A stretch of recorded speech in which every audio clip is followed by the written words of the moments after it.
Chapter 173. Ha! With a long sigh, Linda slowly opened his eyes. He grabbed the little eyeball Anderson that flew beside him. Then he pointed to their 11 o'clock direction. You go back immediately and stay at home. What about you? Me? Linda smiled. I must be a victim. The eyeball nodded a little blankly, and then immediately flew quickly in the direction of Linda's finger, but disappeared into the night in the blink of an eye. After that, Linda set his sights on the crazy crowd at the bottom of the water column below him. In the past, he could only pollute through his own flesh and blood, such as Harry and Anderson were individuals polluted by his flesh and blood. So Linda has always paid attention to his flesh and blood, and generally the blood shed by injuries will be carefully destroyed.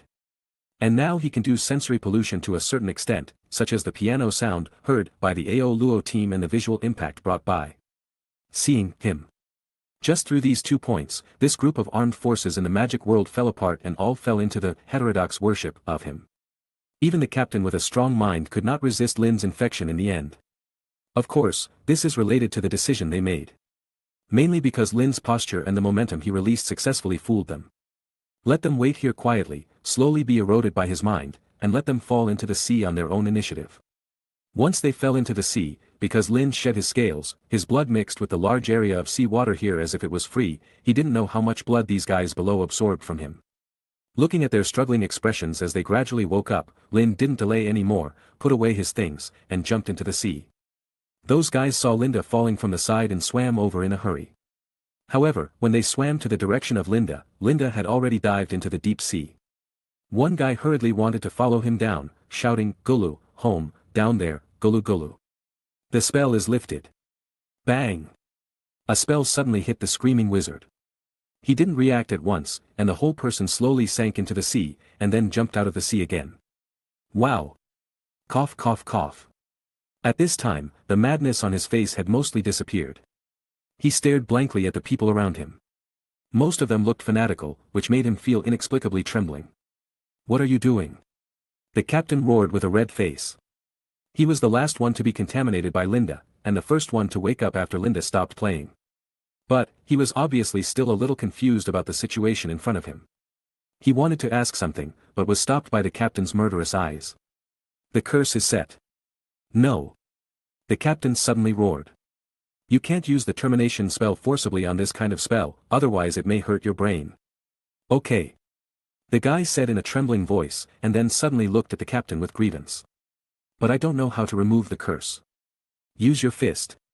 The captain threw away his wand, splashed over and punched a guy with tears in his eyes. More than 10 minutes later, many people returned to the flying broom. They were like drowned rats.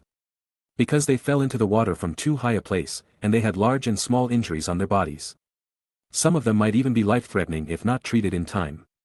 Let's go back to the department immediately, the captain shouted, and then took the lead to fly to one side. As he flew, the space around him twisted and disappeared. Half an hour later. Linda's body turned into an ordinary person at this time, lying on the sea not far from Knot Town. A piece of parchment covered with white light floated from a distance, and then slowly fell on Linda's body. Behind the parchment, there was a wooden boat. No one was rowing, but the boat was still moving very fast to Lin's side. Found it. A woman's voice came, her voice was sharp and serious, like an eagle. The person who said this was a witch with a wide figure and square chin, her gray hair was cut short, she wore a pair of monocles, and her face had a chilling serious expression. Director of the Department of Magical Law Enforcement, Amelia Bones. They found out tonight that a second-year wizard cast a powerful spell outside the school, violating the law on reasonable restraint of minor wizards. Originally, this matter only needed one Auror to deal with it, but what was unexpected was that the Auror who went to deal with the corresponding matter did not find the little wizard who violated the regulations. And soon after, it was discovered that a powerful dark wizard was doing evil more than 100 miles away from here. According to the person involved, the tentacles of the strange dark wizard were wrapped with 2 wands, one of which was the wand that triggered the trace detected by the Ministry of Magic. So they speculated whether the second-year wizard had met with disaster. After that, many people in the department were alerted and began to look for the wizard. He doesn't look injured. Bones said. My Merlin, I'm glad he's fine, a witch said. Snoring. The witch squatted beside the boat, reached under Lin's ribs with both hands, and pulled him up. Bones was relieved to see Lin's healthy body. She didn't want to see a child's life being taken away by a dark wizard who entered the UK with bad intentions. The witch dragged Lind up, and then she seemed to see something out of the corner of her eye. "Director, over there." Bones looked in the direction of her finger, and saw an old man walking towards them on the water in the night. "Dumbledore?" Bones exclaimed. Dumbledore looked like an old man taking a walk, but his speed was not slow at all. He arrived here in just a few breaths. "Ms. Bones? I didn't expect to meet you here."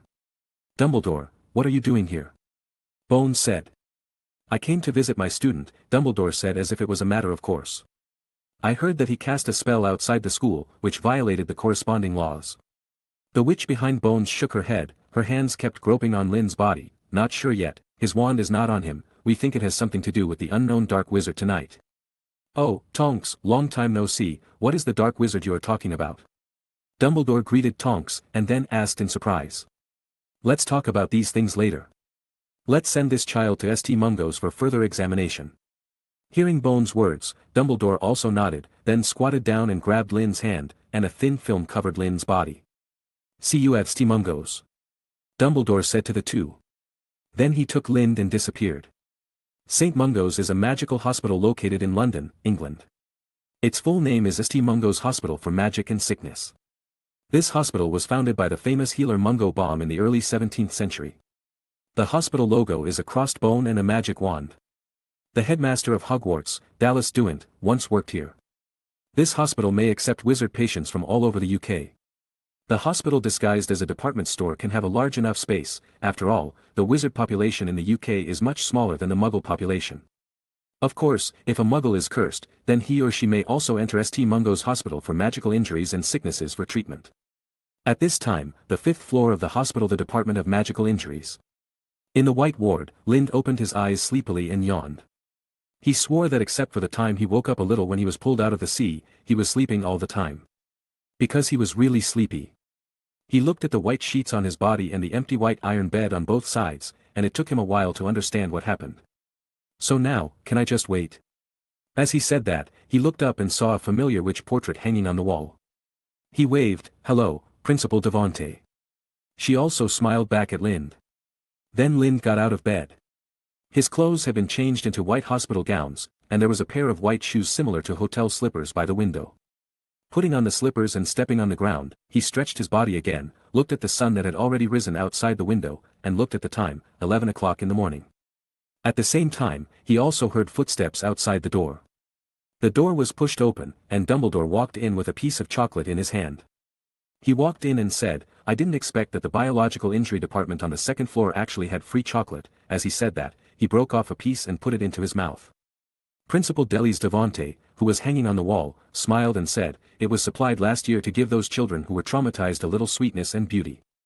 Dumbledore nodded, then looked at Lind. "It seems that you have adapted to the current situation." "Professor, what happened? Why am I here?" "You were attacked by a dark wizard yesterday, and he took your wand," Dumbledore said. "Dark wizard?" "Yes, a dark wizard, and the Ministry of Magic didn't catch him." "Then will I get a discount if I buy a wand again?" "Don't worry, that dark wizard shouldn't target you," Dumbledore continued, and then suddenly realized that Lind was not too worried about this at all, but was concerned about buying a wand. "Well, according to the regulations, there is no discount." "Okay." Lind scratched his head in disappointment. It was a pity that there was no discount. "I didn't expect you didn't care about the dark wizards," Dumbledore laughed, then looked at the door. "Ah. They're here." "Who's here?" "From the Ministry of Magic, they're here for the dark wizards yesterday." Dumbledore looked at Lind seriously. "I think I need to remind you in advance that what happened yesterday was very serious, so the Ministry has asked an old Auror who doesn't seem to be easy to get along with. Don't be scared." Lind nodded, then looked at the door. He had heard a slight knock. This sound has a special pattern, as if it is in sync with the footsteps. As time goes by, the sound Lind hears is getting closer and closer. The door was violently opened, and a man walked in first. Behind him were several people much younger than him. They all lowered their heads, pursed their mouths tightly, and walked very stiffly. It was obvious that it's the man who's afraid of walking in front. The man at the head was carrying a long crutch and was wrapped in a black traveling cloak. Dumbledore and Derwent on the wall both turned to look at the person coming. Dumbledore walked over and shook his hand. "Moody, I knew they called you out again. It's not because these idiots have no ability at all, they can't even let out a fart. I think those criminals who have been sucked by dementors for an unknown amount of time have smarter minds than them." After hearing Dumbledore's words, Moody scolded angrily. None of the people behind him dared to say anything. Instead, they lowered their heads. After that, Moody set his sights on Linda again. Linda also stood up at this time. He had been observing the other party since he came in. Observing this Mad-Eye Moody, who has many fans in the original work. It would not be an exaggeration to describe Moody's face as chiseled. Every inch of skin on his tough face seemed to be scarred, his mouth was like a large, crooked gash, and the place where his nose should be raised was missing. And the most special thing about him are his eyes. One of his eyes is small, black, and shiny, the other eye is very large, like a bulge, round like a coin, and has a bright blue color. This image is far worse than the description in the original work. Linda looked at his magic eye. If he remembered correctly, this was the magic eye that could see through the invisibility cloak, one of the Deathly Hallows. Although its origin is not detailed in the original work, it is in the Fantastic Beasts and Where to Find Them movie series. Grindelwald also has a prosthetic eye. This triggered a lot of associations among netizens at the time. Of course, it is still unknown whether Moody's evil eye is Grindelwald's, and what its origin is. The blue magic eye kept moving without blinking, turning up and down, left and right, completely unrelated to the normal eye. Later, the blue eye rolled over and penetrated Moody's inside his head. Linda could only see a big white eyeball. Lind had a feeling that Moody rolled his eyes deliberately to scare him. But he obviously doesn't feel anything about it. His fear threshold is very high, and his aesthetics are a little different from ordinary people. "Boy, why are you staring at me?" Moody growled, staring at him, and then walked towards Linda crookedly, his wooden prosthetic legs clanking on the ground. "You're looking at me too, aren't you?" The corners of Lind's mouth raised, and he was not afraid, his blue eyes kept staring at Moody. Moody walked up to him with a straight face. Looking at Linda's still determined face, he suddenly burst into laughter. "Interesting." As he spoke, he crossed over to Linda, pulled out a chair and sat down. "Sit down, kid." At this time, Dumbledore also walked up to Linda, pulled his hand on the stool where Moody was sitting, and an identical stool was pulled out from under Moody's butt. Then he also sat down and looked at Lind and Moody. The guys who were originally following Moody also gathered around, and they all looked at Linda with admiration. This was the first time they had seen someone who dared to look at Moody like this. Lind also sat sideways on the bed, looking at Moody and Dumbledore. His face showed his thoughts. "Please tell me what happened last night that took Mr. Moody out of retirement to investigate." Moody looked at Linda in surprise. "Do you know me?" "Many books have detailed descriptions of your great achievements, Mad-Eye Moody, the powerful wizard who fills half of Azkaban, the mainstay in the fight against Voldemort," Lind said. Moody turned to look at Dumbledore. "I like this little guy, he is like a little adult, and he can actually say the name Voldemort so openly." Dumbledore spread his hands and smiled. "He has always been like this. If he looks at you with a confused and panicked expression now, I would be surprised." "That's it," said Moody. Chapter 174. Very good. It seems that communication between us will be easy. Do you know where your wand is? I don't know. When I got up here this morning, I found that I was only wearing this hospital gown, and everything else was gone. Until Professor Dumbledore came in and told me that I was attacked by a dark wizard yesterday and my wand was also stolen. Did you see what that person looked like? Moody's magic eyes kept turning in his eye sockets, trying to catch every micro-expression and every detail of Lind. No. What was the last moment you remembered last night? Lying on the beach. Lind said freely. Moody also gave Dumbledore an inquiring look. We did find him unconscious in the sea. He might have been knocked unconscious by a spell and then swept into the sea by the rising tide, Dumbledore said. You are so lucky. Moody said. Why don't you have any wounds at all? I don't know, was he a very cruel guy? Moody stared at him closely. It has nothing to do with you. After saying that, he asked again. Do you think there is anything on you that can attract the covetousness of a powerful dark wizard? Linda thought for a while. No, unless he is short of money. Moody shook his head and sneered. How could such a guy covet a child's money? Just then, there was a knock on the door, and a dark-skinned man walked in. He was very tall, no worse than Dumbledore, wearing a very exotic purple hat, bald, with a square face, and a golden earring on the right ear. Kingsley. Oh, Tonks, haven't you started working yet? Oh, Dumbledore, you're here too. The guy called Kingsley was a little surprised to see Dumbledore, and then he also greeted him. The female wizard behind Kingsley also jumped out. She had thick purple short hair, a slim brown leather jacket under her robe, a wand in her hand, and an indelible immaturity and frivolity on her face. She first greeted the two big guys, Professor Dumbledore, Mr. Moody, hello. Then she explained. There's no way. All the seniors from yesterday were still under inspection, so our group of trainees were forced to start work early. Hearing her explanation, Dumbledore nodded lightly. Lind also knew these two people.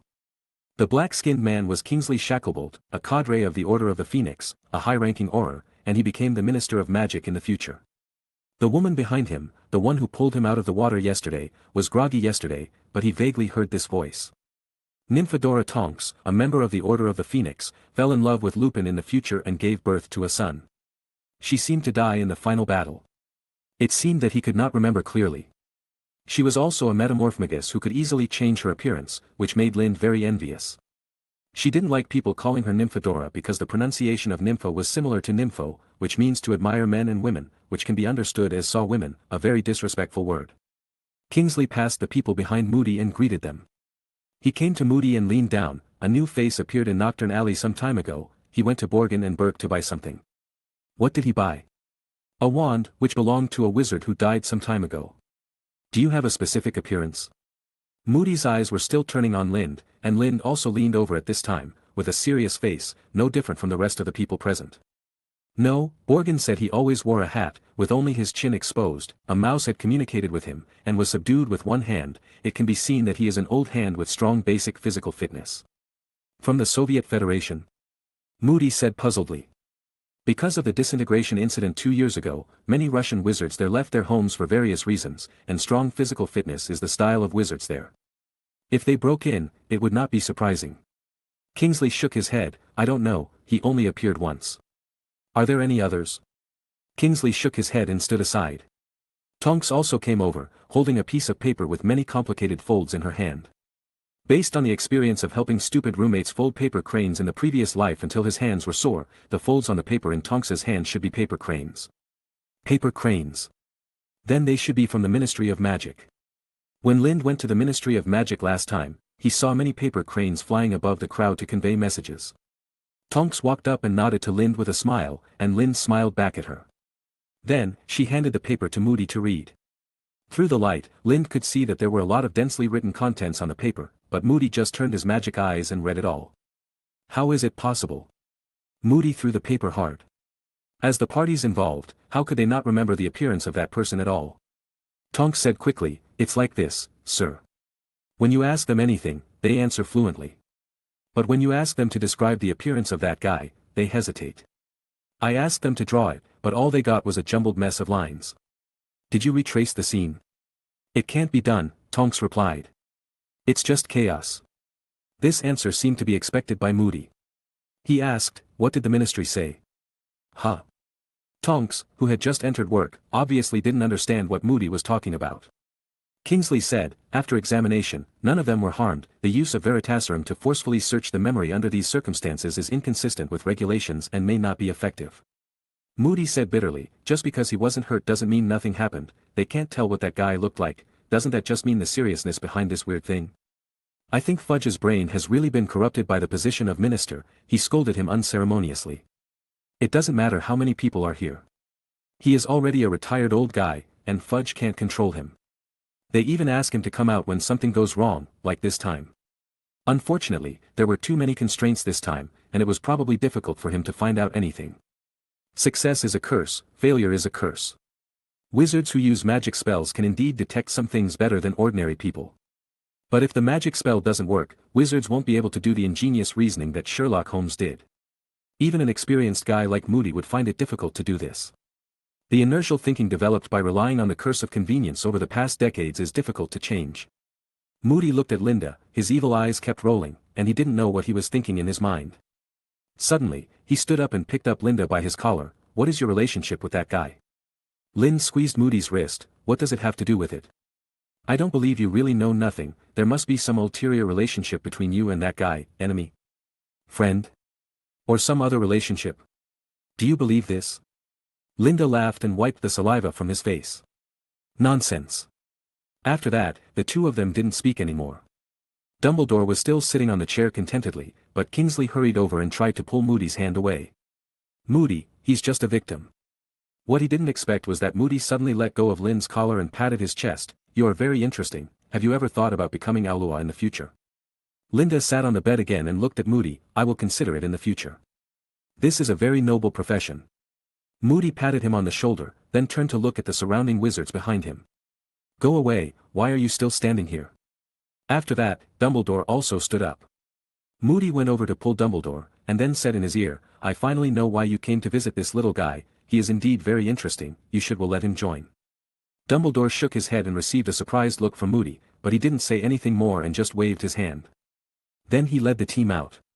The crowd dispersed, and then Dumbledore finally closed the door and locked it. "He is a very weird person, isn't he?" Linda nodded. "Perfectly corresponds to ordinary people's inherent impression of wizards, weird, vicious, and moody." Dumbledore also nodded, moved the two chairs together, and combined them into one. "Although you were not injured, you are indeed no longer suitable to live there." As he said that, he broke another piece of chocolate and put it in his mouth. "Remember what I told you? A small commission from my old friend." Linda nodded. "Yes, there are many places to collect precious books. Yes, it's safe there, and that little commission is also very simple." After that, he took out an envelope from his robe. "This is the address, but before that, your wand." Lind took the envelope and reacted after hearing Dumbledore's words. He clapped his hands and said, "Yes, I am a victim. Is there any subsidy from the Ministry of Magic?" "My wand." Dumbledore shook his head. "The Ministry of Magic doesn't have those things, only Hogwarts does. If you are really short of money, Hogwarts has corresponding policies." Lind sighed and shook his head. "Forget it. If the Ministry of Magic doesn't have that, I still have some pounds, which should be enough." He didn't take the Hogwarts subsidy, and he was too embarrassed to take it. "Well, okay, you don't seem to have suffered any injuries. You have been discharged from the hospital to deal with your own affairs in the past few days, then go there." Dumbledore pointed to the envelope on the bed, then opened the door and left. Bang! The sound of closing the door sounded, and Linda's expression remained unchanged, but he felt relieved. His deception is not that outstanding. He has always relied on his extremely certain words and his identity as a child. No one would believe that the incident was related to him, and Linda's background was considered clean. He naturally has a filter. But this incident is not without flaws. They had tracked down Nocturne Alley, and if they tracked down the night bus, they could figure out Michael Myers' identity. Michael Myers is who he became after taking age-enhancing drugs. Combined with the fact that Michael Myers often travels between Knot Town and Diagon Alley, it is possible to trace Lind's head. Of course, this possibility is very small. And Lind is not very scared. Because his background is clean enough, and the Ministry of Magic must abide by the law, plus Dumbledore's visit to Lind. As long as there is no absolutely certain evidence, the Ministry of Magic cannot touch him. As for his wand, it is still under the water. He plans to take it out after a while. Then hide it as a spare wand. After that, Lind lay down on the bed again.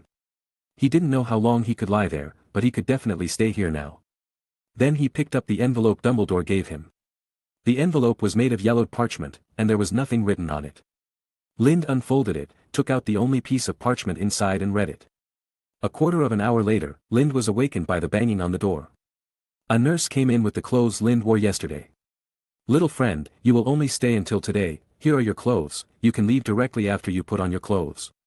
Linda nodded. "Okay, thank you." Then the nurse went out again. Linda took a look and saw that they were the clothes he wore yesterday. At this time, they were lying upright on the chair next to him. They were obviously well packed. Yes, including his underwear. After that, Linda stood up, picked up his clothes and ran to the bathroom to put them on. However, he was still thinking about the contents on the parchment. It detailed how Harry escaped from the Dursleys last year, and then asked Linda to help Harry and teach him some tricks so that he would not want to escape from the Dursleys so much. Dumbledore did not explain the reason in the parchment, but Linda knew it. The underage Harry could only get the best protection at the Dursleys' house. The reward was Mrs. Fig's collection of books. He would live in Mrs. Fig's house as a distant relative of Mrs. Fig. Lind also had an impression of this Mrs. Fig, a squib sent by Dumbledore to monitor and protect Harry. When Harry went to the Ministry of Magic for trial after the Dementors attacked Harry, she also came forward as Harry's witness. She was a squib. I didn't expect that her family actually had quite a few magic books. Live in Mrs. Fig's house, take him to supervise and guide Harry, and ensure that he will not escape from the Dursleys this year. Thinking of this, Lind had already put on his clothes, and then turned around to tidy up the sheets he slept on.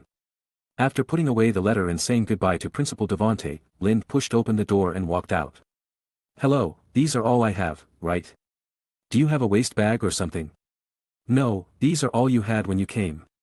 Okay, Lind was a little disappointed. Then I can just leave directly. There are no other procedures. Yes, you can leave directly, the nurse said. After thanking him, Lind walked out of his T-Mungos and came to the chaotic streets of London outside. Turning his head, he saw that the original hospital had become an old-fashioned red brick department store. There was a sign on the top of the small building that read, Tau Tau Co., Limited. There was a mannequin in the window behind him. After explaining his purpose to it, he could enter St. Mungo's hospital. So, how can I return to Knot Town with nothing? As a result, he didn't expect this to happen.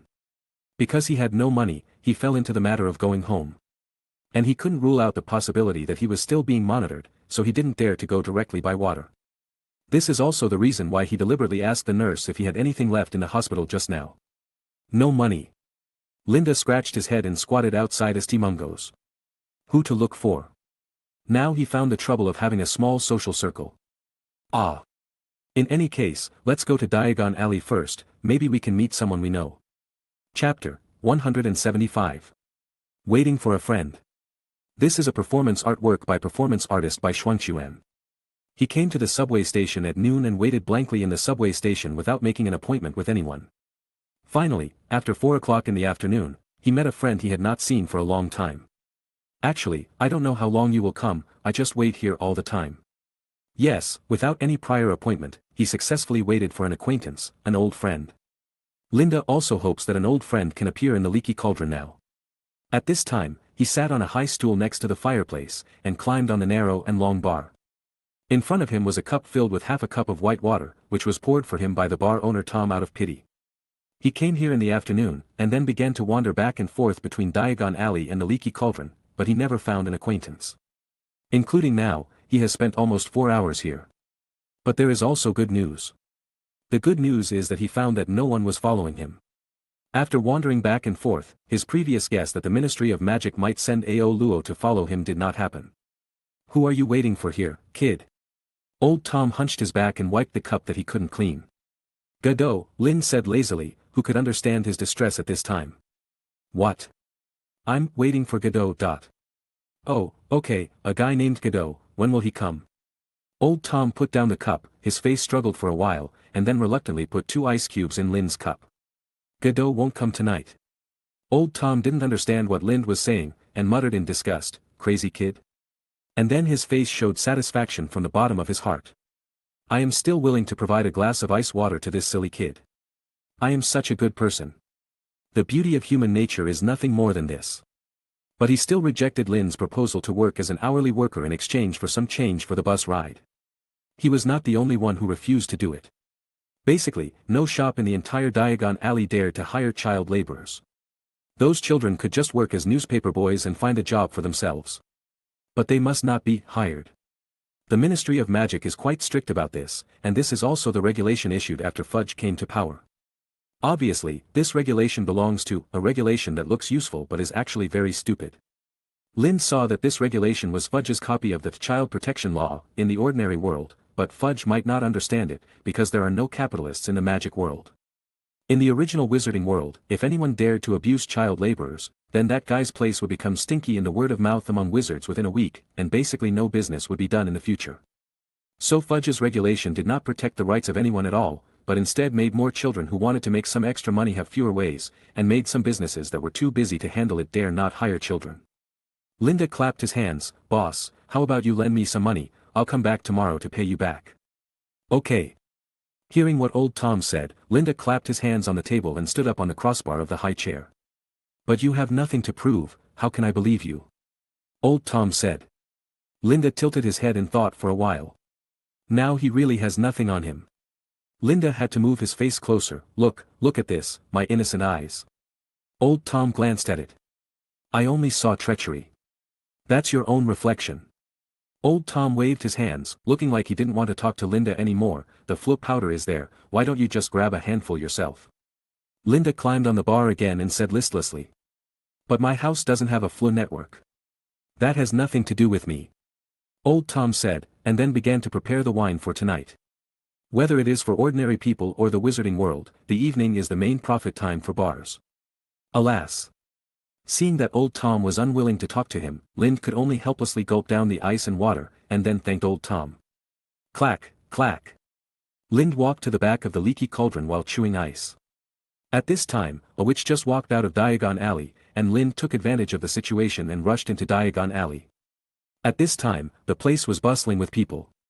A little girl rushed past Lind, followed by a slightly older child with a chocolate frog in his hand, who seemed to want to force-feed the little jumping thing to the girl.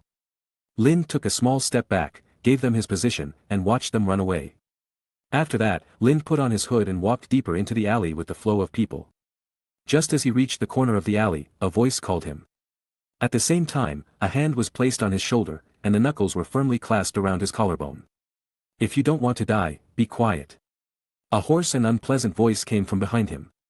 The voice was not loud. If Linda didn't have good hearing, he would probably be like the other people passing by him and couldn't hear what the guy behind him said. Finally here. Lind smiled in his heart. Ever since he crawled into the leaky cauldron and said he was alone, he felt that several eyes were on him. Some of these eyes were full of malice. Feeling the trembling body of the little wizard under him, he hugged Lind and took him into Nocturne Alley. Lind pretended that it was his first time in Nocturne Alley, and his eyes kept dodging the dark wizards who were surrounding him. He kept shivering. There are too many people here. Ted, this kid is good. A thin guy with spots on his face came over. He was wearing a thick and stained leather robe. Lind had to say that he was very arrogant. Really very arrogant. This was a torture to his senses. As he said that, he ran his fingers across Lind's face, and stuck out his tongue and kept licking it on his lips, as if he had seen some delicious food. Lind was disgusted by what he saw, and just wanted to punch this guy in the head. Just get some money and leave, just get some money and leave. Lind kept comforting himself in his heart. Blah blah blah. The water flowing in the canal next to him suddenly increased. A magic wand was placed in the guy's hand. The man called Ted looked gloomy and looked at him unceremoniously. Don't think about putting your dirty hands on me. The man was not angry, but just withdrew his hand and continued to look at Lind. What I mean is, if he is your long-term employee, you can also let him come to my place to work part-time. Hee hee. Ted smiled, then pulled Lind over, without even looking at him, and directly pushed him away, and continued to take Lind inside. But this time, before he saw Borgin and Burke's shop, he was taken into a shop next to the alley. Lind had seen this store before, but its window was too dark to see what was inside. There was no sign either. Bang! The door closed from the back. As soon as he came in, Linda smelled the stench and opened his old eyes. This is... Crack! In a huge cage to the lower right of Linda, more than a dozen little fire dragons were dismembering a fat mouse. In the corner of the cage, there were many rotten bones and flesh. The flesh and blood were oozing pus, and the color was red and white, just like a drowned corpse that had been soaked in water for an unknown period of time. On top of it, there was a big bird cage, which Linda estimated could fit him, and a ghoul was curled up inside. In other places here, there were many magical animals, as well as some eggs, feed and the like. But the most were the various excrement of these creatures. It seemed that their breeders didn't care about them at all. Linda was pushed hard. He stood still with his left foot, exerted force on his waist, and clenched his right fist backwards. How dare a little brat like you say you are alone in a place like a bar? The man called Ted roared. Huh? Linda immediately released his clenched fist. What do you mean, aren't you a robber? Bang! The incandescent light in the room turned on. This is a rare electric light in the magic world, and it is also a rare electric light that uses an incandescent light. Do you know how many people followed you just now? Ted said with a look of disappointment. Aren't you one of the people following me? If it weren't for me, you would have been swallowed up without even a bone left, Ted roared, and then sat down on a red leather sofa. There were many black granular feces visible in the gaps of the sofa, which should be from mice. So you don't have any ill will towards me? Linda asked unhappily. What ill will can I have towards you? Do I look like a very vicious person? Lind looked at his face, which had not been washed for who knows how long. It was dirty and smelly, with a beard that grew to his chin, and a long scar across his face, and his face was full of flesh. He smelled of alcohol, body odor, and these animal smells. And he liked to yell when he spoke. Don't you look like him? Lind asked doubtfully. Then, without waiting for him to say anything. Then why did you bring me here? If you really have good intentions, why did you take me to Nocturne Alley? Lind laughed. Slowly stood behind him. As long as the other party had a little intention to harm him, he could directly suppress the other party with his strong physical fitness and momentum. Waste of time. I tell you, follow me in the future, you have plenty of money. Forget it, thank you for your kindness, but I am not interested in this for the time being. Lind said. This guy named Ted did not have much malice towards him, so he gave up the idea of robbing him directly. As he said that, he wanted to push the door out directly. Bang bang. The door was locked, and he couldn't open it no matter how hard he tried. Sit down and listen to me, you little brat. Ted stood up and smashed the bottle of wine on the coffee table. Psycho. Lind muttered, and then kicked hard. The thick wooden door was kicked open by Lind. At the same time, he also attracted a lot of attention from outside. He glanced around and suddenly saw the pervert. Lind looked through the alley at the sky that was gradually getting dark. At this time, the guy named Ted followed him out again. Linda held the door. Ted, that's what they all call you, right? Thank you for taking me and wanting to help me. I appreciate your kindness. But I was really expecting someone to come and provoke me so that I could beat him up and rob him of his money. He spoke to Ted in a low voice, so no one else in the alley heard what he said. After that, Linda walked away on his own. Ted looked at his back and sneered, I'll see how you get out of here, then he went back to carry the bottle of wine, and leaned against the door frame to look at Linda's back. I'll make you beg me later. He thought, and obviously he also saw the pervert who wanted to find Linda to work part-time. Linda walked. The guy also walked towards Linda, smiling.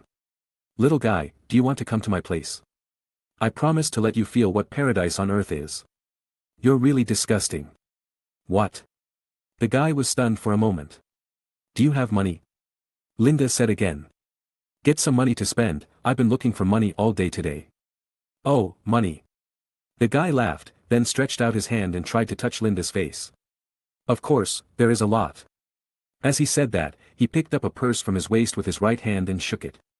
Because the material was different, Linda didn't hear it wrong. There shouldn't be many galleons in it, basically sickle and gnat. You're pretending.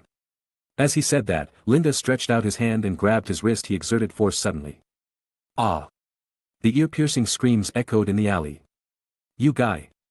His face was flushed, Wuguan was twitching because of the severe pain, and he forcibly pulled out the wand with his good hand and tried to point it at Linda, but he saw a white fist in front of him. You are really disgusting. Linda roared, looking at his nostrils and mouth. He could not help but move his fist up and punched him on the forehead. After that, he kicked him hard in the stomach again, kicking him out directly. His body rolled backwards like a kite with a broken string, and finally stopped after knocking down a dilapidated and rotten wooden barrel full of oil stains. Looking at the various organs spilled out of the barrel, Linda raised his eyebrows. Sure enough, the old witch who wanted to blackmail him last time was standing next to the pervert, her body trembling constantly. This time Linda did not have a wand. In order to avoid being attacked by a group, he released some momentum and walked towards that side aggressively, saying, I have no intention of confronting many wizard compatriots here, but this guy is really disgusting. He has caused indelible and serious damage to my young heart. As he said, his eyes were wet. You can imagine how much psychological damage it would cause to a teenager to see such a disgusting guy. Unfortunately, no one agreed with him. Everyone stared at the little guy who was barely 6 meters tall. Did he grow up by eating a troll? That stupid troll from Hogwarts is probably like this. Ted looked at him in horror.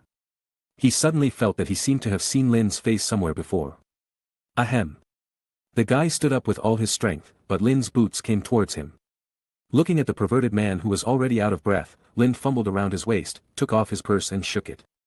Before leaving, he also took his wand. This is a good thing. Lin's steps were very slow, and he opened the pervert's waist bag and counted the money inside. When everyone saw his back, some people wanted to shoot a spell from behind, but they held back. He walked so coolly. It seemed that he was not afraid of us at all. Finally, they still focused their attention on the perverted man who was lying there and looked like he was going to die soon. In this alley where people were eaten without leaving any bones, he could only be eaten by everyone. Slowly, Lin stepped out of Nocturne Alley. The moment he turned the corner, he suddenly changed from strolling to running, with a smile on his face like a child who had succeeded in doing something bad. Finally got the money. Chapter 176. When he returned to Knot, it was almost dawn. After watching the night bus turn around and go away, Lind raised his arm and a crow flew into his hand. "What's the situation in the town now?" Lind asked. "3 people dressed strangely came this morning. They should be from the Ministry of Magic. After checking here, they left in the afternoon." "Did they all leave?" "Yes, there were 3 people in total. They checked all kinds of dilapidated and weird places in the town where people could hide easily, such as the dilapidated ruins next to us and the rotten stone house. They all checked, but they probably didn't find anything." "Has anyone been to the house?" "No. Besides that, is there anything strange?" Lind nodded, and then took Anderson into the town. Since the incident last year, when Felix disappeared, he has never shown his true face in the town. Maybe everyone thinks they have encountered an accident. It is said that someone appealed to the police to investigate Felix's disappearance, which also attracted several visits from the police, but they were just doing their job and did not investigate in depth. No one knew where Felix and Linda went. And Linda didn't know where Felix went. Thinking of this, Linda put on his hood and kept shuttling through the alleys in the middle of the night, passing stray dogs and avoiding drunkards, and returned to the old house in a flash. He waved his hand to dispel the smell of dust on the tip of his nose, and without turning on the light, his eyes flashed with a faint blue light, and he ran towards the bedroom on the 2nd floor. He first got into the suitcase and changed his clothes, then picked up the perverted wand, which was short and thick, and not straight at all, just like a rotten tree root. In addition, if he went to Diagon Alley to buy another wand tomorrow, he would have 4 now. But he planned to give one away, for example, to someone who didn't have a wand. "Let's go." Linda climbed out of the box and shouted. "Where to go?" "To the cliff. I'm going to try out what's so good about this ocean singer now." After saying that, Lind put on his robe, picked up his suitcase, and jumped down from the 2nd floor, his figure disappearing into the night. Now he has a feeling that he has too many vests and has committed too many crimes, so only at night, in the night, under the moonlight, can he be himself. The time when everyone he met on the street called him Mr. Little Fishman a few years ago has long passed. Now, Quirrell must be looking for him behind his back, and the Ministry of Magic is investigating him. Even when facing Dumbledore, the person he is closest to now, he has his own secrets. But fortunately, he has gotten used to it. Even most of the time, he enjoys this lonely life. When he came to the familiar sea cliff, he dived in, and soon after, Lind jumped out again on the shallow beach hidden in the stone cliff. At this time, in addition to the suitcase, he had many more things in his hands. He held 2 waste bags, bamboo wands and his own wand in his hands. I don't know if it's because it's been soaked in water for too long, the bamboo wand seems to have changed color. Linda waved it and tried to cast a small spell. But he felt that there were many more obstacles to the flow of magic. Is it because it's been soaked in water for too long that the wand is like this? It may also be because of the high-intensity casting before. Anderson said. Then why hasn't my wand changed? Linda looked at his dark green wand in confusion. Could it be because it's made of a horse-shaped water monster as the wand core? Linda thought about it and it seemed to make some sense. Horse-shaped water monster, because of Cthulhu, he is closer to things related to water. Even because he became a sea singer, he has been able to control the water. So now this wand made with a horse-shaped water monster as the wand core is somewhat different from other wands in the water environment, which is understandable. As he said, Linda put all the things aside. Let's start with physical fitness. As he said this, he moved his body, and the tentacles on his face stretched out in all directions like an octopus. He faced the cliff, which was only 2 or 3 meters away. The cliff was covered with gray hard rocks. He kicked off his shoes and moved his flippers. His eyes were fixed on the cliff in front of him, as if he saw Chi Luo. He bent his waist slightly, exerted force on his toes, and rushed towards the cliff like an arrow from a string. His right arm was across his face, and the newly shed fine scales were shining, and he hit it directly. Boom! There was a loud noise, as if the earth was shaking, and gravel kept falling from Lind's head like rain. Anderson was frightened and flew up, flapping his wings continuously. Be careful! Anderson shouted hoarsely. Lind looked up and saw a stone as big as his head falling straight at him. He clenched his right fist and sank his body. Bang! The stone was blown apart by him. There was so much dust and gravel that Lind couldn't help but close his eyes. It took a long time before he opened his eyes again. At this time, a large pit appeared on the cliff, and the shoal originally composed of fine sand and shell fragments was covered with a layer of gravel. Linda looked at the backs of his fingers. There were some scales on it that were skewed, and a lot of blood oozed out, but it didn't condense into blood. Such a wound can only be regarded as a scratch. The same goes for the elbow, which is nothing more than a scratch. The wizard is originally a character with high attack and low defense. However, my current body has made up for the disadvantage of low defense. If it is in a battle where the appearance of the old days can be unfolded, I can directly interfere with him with some small magic, and then use my fists as the main output method to kill most of the wizards who are not good at learning. Anderson landed on his shoulder, looking at the chaos created by Linda. It's so scary. Linda patted Anderson on the head. If we just talk about attack power, it's still far behind. Anderson looked at Linda in surprise, and saw Linda slowly saying, "Do you know Obscurus?" Anderson shook his head. Lind continued, "You can think of the Obscurus as being the same thing as this guy in my body, which inhabits the wizard's body. If what I saw is true, there was a guy who was parasitized by Obscurus, who had never gone through systematic spell learning. When he got the wand for the first time, he simply released a wave of light that was purely accumulated with magic power, and it was shattered. A mountain top. A mountain? Anderson said in horror. That's right, a mountain. It's shattered, shattered. Fantastic Beasts 2. At the end of the movie, Grindelwald gave him a wand, and that time he blew up a mountain. How could such an existence exist? Anderson's face was full of doubt, and he kept searching in his mind for the various scenes of wizards casting spells that he had seen over the years. There is absolutely no such record. I have never seen such a scene, although what I said is, if what I saw is true. We have no way to prove it, in other words, such an existence, and an existence more terrifying than this, is completely it's possible that it's real in this world, Linda said. He thought again of the time when Cthulhu came out and confronted Dumbledore in the Room of Requirement. At that time, no matter how terrifying the method was, Dumbledore would always do that, stretching out his finger or wiping it with his palm. The most powerful Elder Wand in the world was not used at all. So he didn't know how strong Dumbledore was. Compared with those at the top of the wizarding world, the damage caused by him hitting the cliff with all his strength was nothing more than water. If there is an advantage, it is that this is an output that he can produce simply with his body, and he also has magic at his disposal. This is also the reason why Linda knows that he has such a strong physical quality, but he still only focuses on continuing to specialize in magic. In this world, terror and powerful magic are the main colors. So what you mean is, Anderson said hesitantly. Linda nodded, physical fitness is just the appetizer, magic, what I have been studying for the past 2 years, is the highlight. As he spoke, he walked over to the suitcase, dusted off the dust and gravel on it, and then picked up the wand that looked like a tree root. Come and see, magic. As he spoke, he faced the cliff again and his body transformed into the posture of an ordinary person. The flames are blazing. With a bang, a string of sparks suddenly burst out from the stone wall. However, there was no combustible substance, and the spark, which was no more than the size of his head, went out in a short while. Split into pieces. Everything is petrified. Linda looked at the cliff, which was unchanged from before, and sighed. Sure enough, just like Lockhart said, I'm still at the level of being able to use it. Clear water like a spring. A large stream of water shot out from the tip of his staff, like a high-pressure water gun. After letting it go for a while, Lind took back the spell. This spell, as ordinary as a blazing fire, can produce terrifying power in his hands. The torrent is gushing.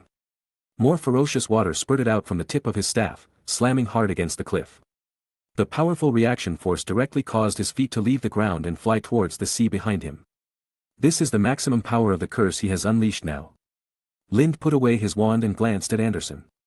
That's it? The highlight? In terms of pure magic, I am still only at the level of a student. Linda sighed, completely unaware that he would be entering the 3rd grade this year. If any of Linda's same grade were standing here, he would not be able to defend against any of the spells Linda released just now. If it were water and water gun spells, maybe that person would be killed on the spot. He also knows that his level is much higher than that of his peers. But when he thought about Voldemort successfully making his first Horcrux when he was in school, he no longer felt that his grades were so high. The goal he set for himself that night was to become the Supreme. Next, try the power of the Ocean Singer. Linda's eyes flashed with impatience. From the moment he opened his eyes this morning, he felt something was different. The sound of coffee being poured into a cup, the sound of a car running over a puddle, the sound of wine sloshing in a bottle, the sound of flushing in the toilet. All the collisions, vibrations and flows of water bodies were clearly captured by his ears. It was as if the key points outlined by the teacher entered his ears. Capture such sounds, turn them into rhythms, and then control them, guide them, and use them. This is the singer of the sea. Lind used transfiguration to first conjure up a glass cup, filled it with sea water, and then placed it steadily on the suitcase. From the center of the cup wall began to slowly reverberate with ripples, and then slowly disappeared. Ding! Lin's fingers carefully tapped on the cup, and the vibration of this smile once again caused water waves in the cup. The sound of the water waves was clearly transmitted to his ears, and the collision of the ripples reverberated and intertwined in his ears. Next, formed such sounds into an orderly rhythm. Ding ding! Lin tapped again, and the vibration of the water in the cup intensified again. In Lin's memory, in various scenic spots in China, one often sees a copper basin called a dragon basin, which is made of bronze. The pattern on the edge of the basin is composed of volutes and dragon patterns, with 4 dragons on the bottom and 2 basin ears on the edge. We pour some clean water into the basin, and then slowly rub the handles on the edge of the basin with our palms. In an instant, the copper basin can make a buzzing sound, and the water in it will fog, vibrate, and splash layers of waves. As the friction becomes faster and faster, the water will rush higher and higher, and it is said that it can rush to 20 centimeters high. Of course, this is just what he saw in the scenic spot before. And what he is going to do now is similar to this. But it is just similar. Resonance is physics, and Lind plays with magic. Ding ding crotch. Lind closed his eyes, leaned his ear close to the cup, and began to knock continuously, following the vibration of the water in the cup, guiding its rhythm. Slowly, the water in the cup seemed to be boiled, constantly rolling and jumping, as if it was boiling. Ding dang. Slowly, the water in the cup slowly swelled up, and then slowly continued to rise higher and higher, just like the flute snake of an Indian street artist. The water rose higher and began to dance. But this was just virtual. Although it was alive, it did not have the ability to attack people. It still needs a new frequency from the outside world to guide it, just like a song needs a chorus and a climax. Linda kept tapping, feeling the current rhythm, thinking about what kind of new music should be inserted to achieve musical harmony. Dang dang. Linda closed his eyes, and in the empty vision, the musical notes kept jumping in front of his eyes. Grab, grab. Suddenly, there seemed to be a part that could be inserted in that musical note. Shoo. A high whistle came out of his mouth. The snake-like water flowed towards the cliff. Linda opened his eyes, but could only see an illusion. Puff. A light sound came from the cliff. It's not right. How could there be only this little sound? Linda was a little confused. He felt that there was nothing wrong with his arrangement of this rhythm. He walked over and saw that a hole as big as a knuckle appeared on the cliff. Chapter 177. There is such a. Linda looked at the unknown hole in horror. This is just the basic application of rhythm, and it does not involve the systems. Spells. Just at that moment, he felt that his magic power was missing a part, about 1/10. This also means that he can only release this basic application of rhythm no more than 10 times. Of course, he is on land now. If he is in the sea, he can be like a perpetual motion machine. But if he is not in the sea, then his combat effectiveness will be reduced by at least 80. Don't call him the ocean singer, just change his name to the god of war in the sea.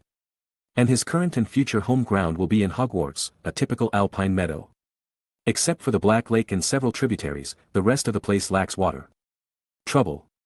Shaking his head and getting rid of these messy thoughts, he has not forgotten the main goal of coming here today, testing his series of abilities. Just now, he just tried his basic application of rhythm, and the next thing he needs to try is spells. Just like martial arts. Basic application is like the routine of clenching 5 fingers and punching. Anyone can do it, as long as you have hands.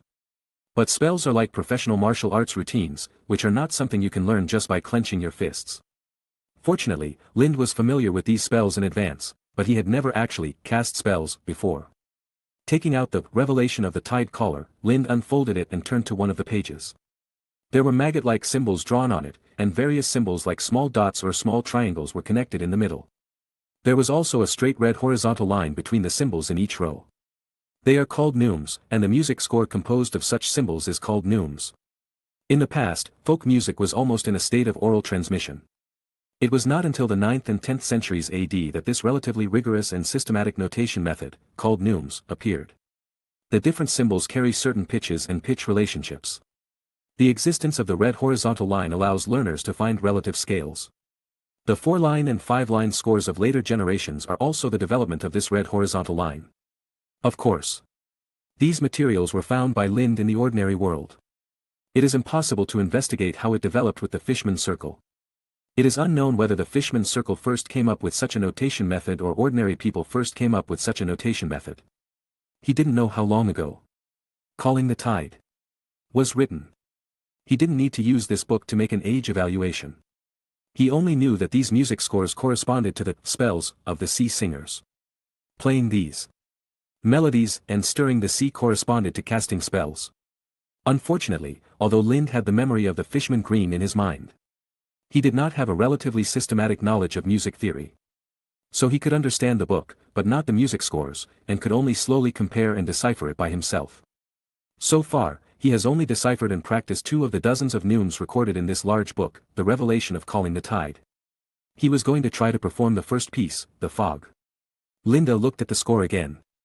Although he had practiced it countless times with the ordinary violin, he still confirmed it twice at this time. He looked at it twice more, and his fingertips moved invisibly in the air twice, then he turned his head and walked into the water. He did not sink directly into the sea.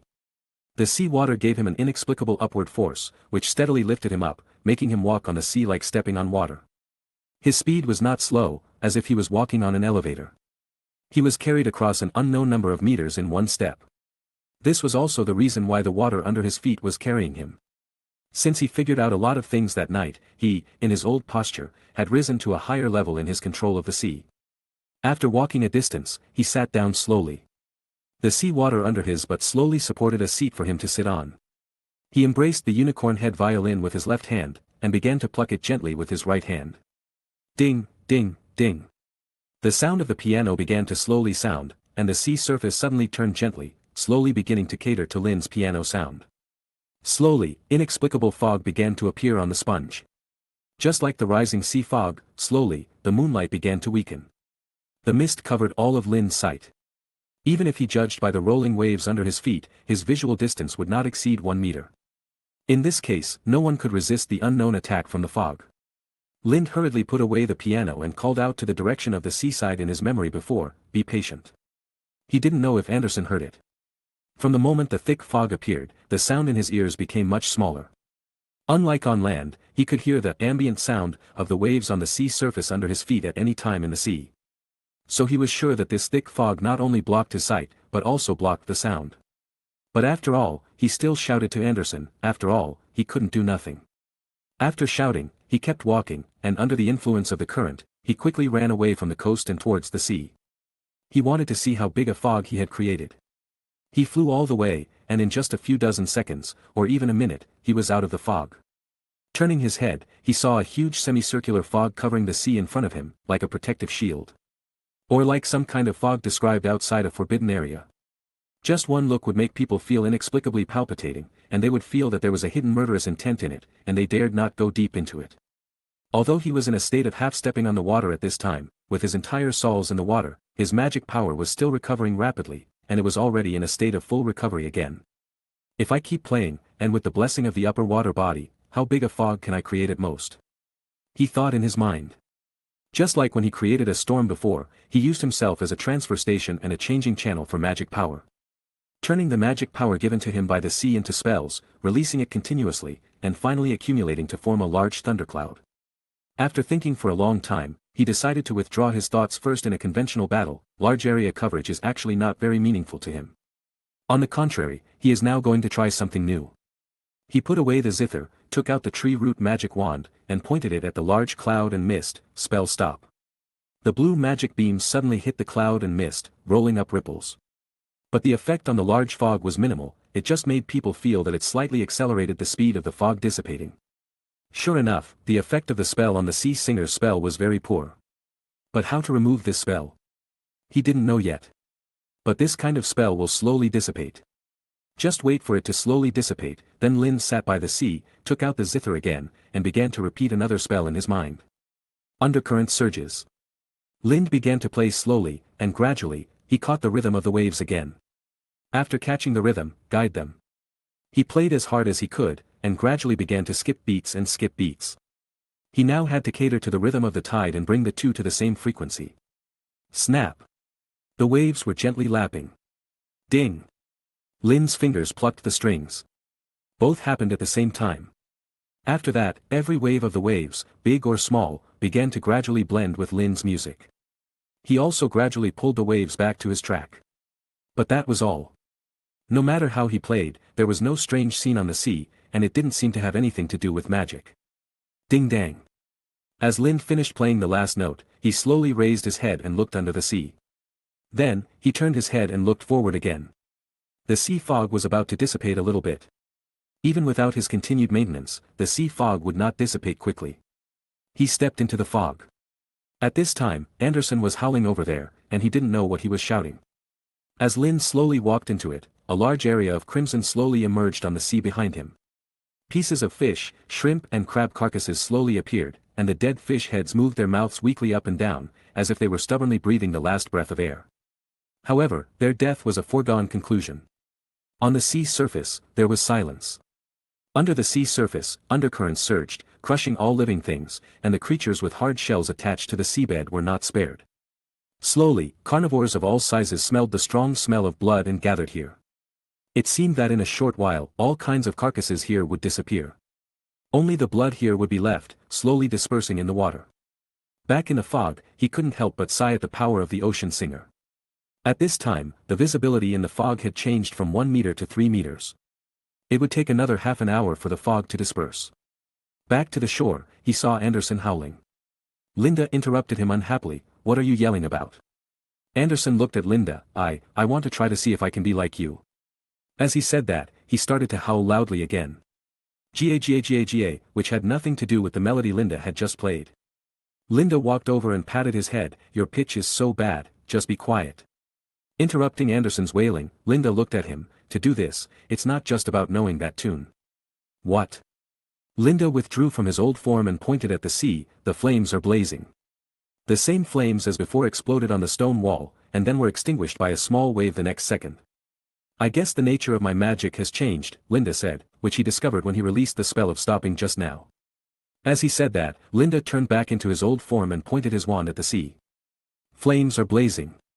A blue beam of light shot out from his magic wand and hit the sea in an instant. The dark blue flames rose up, just like the blue flames of alcohol. Anderson flew up and wanted to get closer to see, but before he could get close to the flames, a burning smell emerged from his body and heat waves came over him.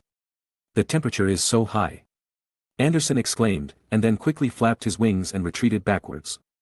"Blue flames, and it doesn't seem to be afraid of water." "No, it's not that it's not afraid of water, but it uses water as fuel." Linda looked at the flame and kept analyzing in his mind, "Sure enough, my magic power has deteriorated." As he said that, he turned his head again and released a blazing flame on the stone wall behind him. Sure enough, without the presence of water, the blue flame went out in a short while, and it disappeared faster than the normal red flame. What if such a blue flame is placed on a person? In addition to the simple burning damage, can it have attachment damage like ordinary flames? And will it burn the blood deeply? Linda kept thinking. And how does this state affect other spells? He just simply thought that water and fire were in opposition in mysticism before, and thought that if his magic power deteriorated, then the most obvious one would definitely be this fire spell. But he didn't expect the impact to be so great. Afterwards, he casually put out the increasingly powerful flame on the sea, then turned his head to look at Anderson and shook his head. Anderson was still a little confused. Linda didn't leave him, and cast an amplification spell on a piece of rubble. "Get bigger." The stone, which was only the size of a fist, was hit by the spell and became as big as a head. Anderson suddenly understood what Linda meant by the look he gave him just now. It turned out that he wanted to use me to experiment with the amplification spell at the beginning. Luckily, he didn't. Anderson breathed a sigh of relief with some shock. But looking at the stone, it seems that there is no problem. Linda glanced at Anderson, "Don't worry, living things and dead things are still different after all." Anderson also nodded. He knew that Linda had practiced for countless times before releasing the amplification spell on him for the first time. And this time, his magic power has changed, and he has to go through more rigorous attempts first. Linda looked around and pointed at an unknown shell on a reef. "Get bigger quickly." The spell flew on the shell. Linda and Anderson slowly approached, staring at the shell, wanting to see what changes it had. The shell suddenly fell off the reef it was attached to and landed on the wet sand and stones. Its two shells opened, and the body inside kept opening and contracting, twisting and convulsing. "It looks so painful," Anderson said seriously. "According to my own experience, the enlargement spell should not have such changes." Linda also looked at the shell in confusion. It was indeed slowly getting bigger at this time. But it really didn't look that normal. Linda looked at the big shell that was only the size of a palm at the beginning, twisting and becoming as big as a dinner plate, and the doubts in his mind grew bigger and bigger. This magic power metamorphosis looks a little unique. Thinking of this, he simply stopped watching and pointed the wand directly at his right hand. My own magic spell should be a little gentler to myself, Linda thought. Then he didn't hesitate, the wand was danced by the tentacles, and the spell was chanted in his mouth. Get bigger quickly. Chapter 178. Aha! The magic spell flew onto Lin's arm, and the formed magic power poured into his arm from the scales and skin. Then it was directly broken down by his muscles. What? Is this really strange? The magic spell was directly absorbed by him. What's the point? He shook his hands twice, feeling no discomfort at all. 1. The magic resistance is too high and is absorbed directly, just like a dragon. 2. Homology, because the magic power belongs to oneself, it does not work on one's own body. Linda sat on the floor, picked up Tight Collar Revelation and looked through it carefully. He wondered if he had misunderstood it before, or had missed some of its contents. However, the more he turned over it, the tighter his frown became. He could memorize the book backwards and forwards, but it didn't mention his situation at all. There is nothing written about the deterioration of magic power. It seems that those fishmen in the past did not have this process of magic power deteriorating. Because of the special characteristics of his own body, he was not surprised that such a strange situation occurred, requiring him to feel the stones to cross the river by himself, but he still needed to understand this kind of thing as soon as possible. Know yourself and the enemy, and you can fight 100 battles without danger. If he can't even be a confidant, there's nothing to say next. Thinking about it, he was a little envious of the novels he had read before. The protagonists had systems. What they knew and what they didn't know could be understood directly through the system interface. And why doesn't he have that kind of thing? Well, thinking about it, Linda stood up, and a curse immediately hit the shell as big as a dinner plate, turning him back to the size of his original palm. Would you like to observe it no more? Anderson asked doubtfully. No. Linda shook his head and walked towards the suitcase. I'll check the information first. I don't know how long it will take for this curse to disappear naturally. Let's change it back. Oh. Anderson nodded, and then followed Linda into the box. When he came to the small space below, Linda picked out a few books without stopping, rummaging through them while his eyes quickly scanned the pages. No. It wasn't until dawn that Lind climbed out of the box with a tired look on his face. Sure enough, my situation is not unprecedented, but it can also be said to be extremely rare. I looked through all the books here and couldn't find it. Anderson flew out after him. Linda glanced at the chaos caused yesterday, and then looked up at the vines hanging down the cliff. They were now covered with green leaves. And the green leaves were dotted with a few pink and white flowers. At this time, one of them was slowly growing. Float down slowly. Linda stretched out his hand, caught it, and then looked into the sea. Well. Sure enough, the killer whale didn't come. He didn't know whether to say it was pity or happiness. It was a bit complicated anyway. Let's go. Lin said. Then he packed up his things, lifted the box, and stepped into the water, running quickly towards the west along the coastline. After a while, he arrived at a deserted beach and strolled towards it. Where are we going? Anderson asked. Let's shave our heads first, then disguise ourselves and go to Privet Drive. Privet Drive? Anderson said in confusion. Well, in Devon County, I took on a small assignment and the pay was very good. Anderson nodded, and then said, but now let's go to London first. Lin said. But there's no need for the night bus. Why? Anderson asked confused. Linda shook his head. Safety first. Night bus needed to use a magic wand to stop the bus and show his identity. There is a description in the original book. When Harry saw the night bus for the first time, the conductor Stan read out his classic lines. Welcome aboard the Rider, an emergency bus run by a witch or wizard in distress. Just hold out your wand and step on board. My name is Stan Sandparker, and I'll be your conductor tonight. There are 2 points that need attention. Emergency transport and magic wand. The first point of emergency is relatively broad. Basically, Lind has never been rejected every time he takes a bus. Lind has never seen those who hitchhiked in a hurry. Moreover, in the original book, the Weasley family also used this bus to catch the bus over the Hogwarts Express. But the second point is more rigorous. His current identity is that of a little wizard without a wand. He hasn't forgotten this yet. He took a taxi yesterday because he borrowed old Tom's wand from the leaky cauldron. Now it's not a good idea to just call night bus, since he doesn't have a wand. Then how do we get there? Anderson asked. Ever since Linda and Felix disappeared from the public sight 2 years ago, he has become a dark figure. Let him go to London alone. How to get there? Hiking. Anderson whispered. Should I push a small car and use a mobile phone to broadcast a live broadcast calling my family? Linda rolled his eyes at him. Anderson was so confused that he didn't understand what strange things Linda was talking about. Linda looked at his dazed look and patted his wings. You stay away from me first, I have a plan. Anderson nodded, then raised his wings and looked back at him 3 times with deep worry in his eyes. It seems that he does not believe that Linda has any good plans.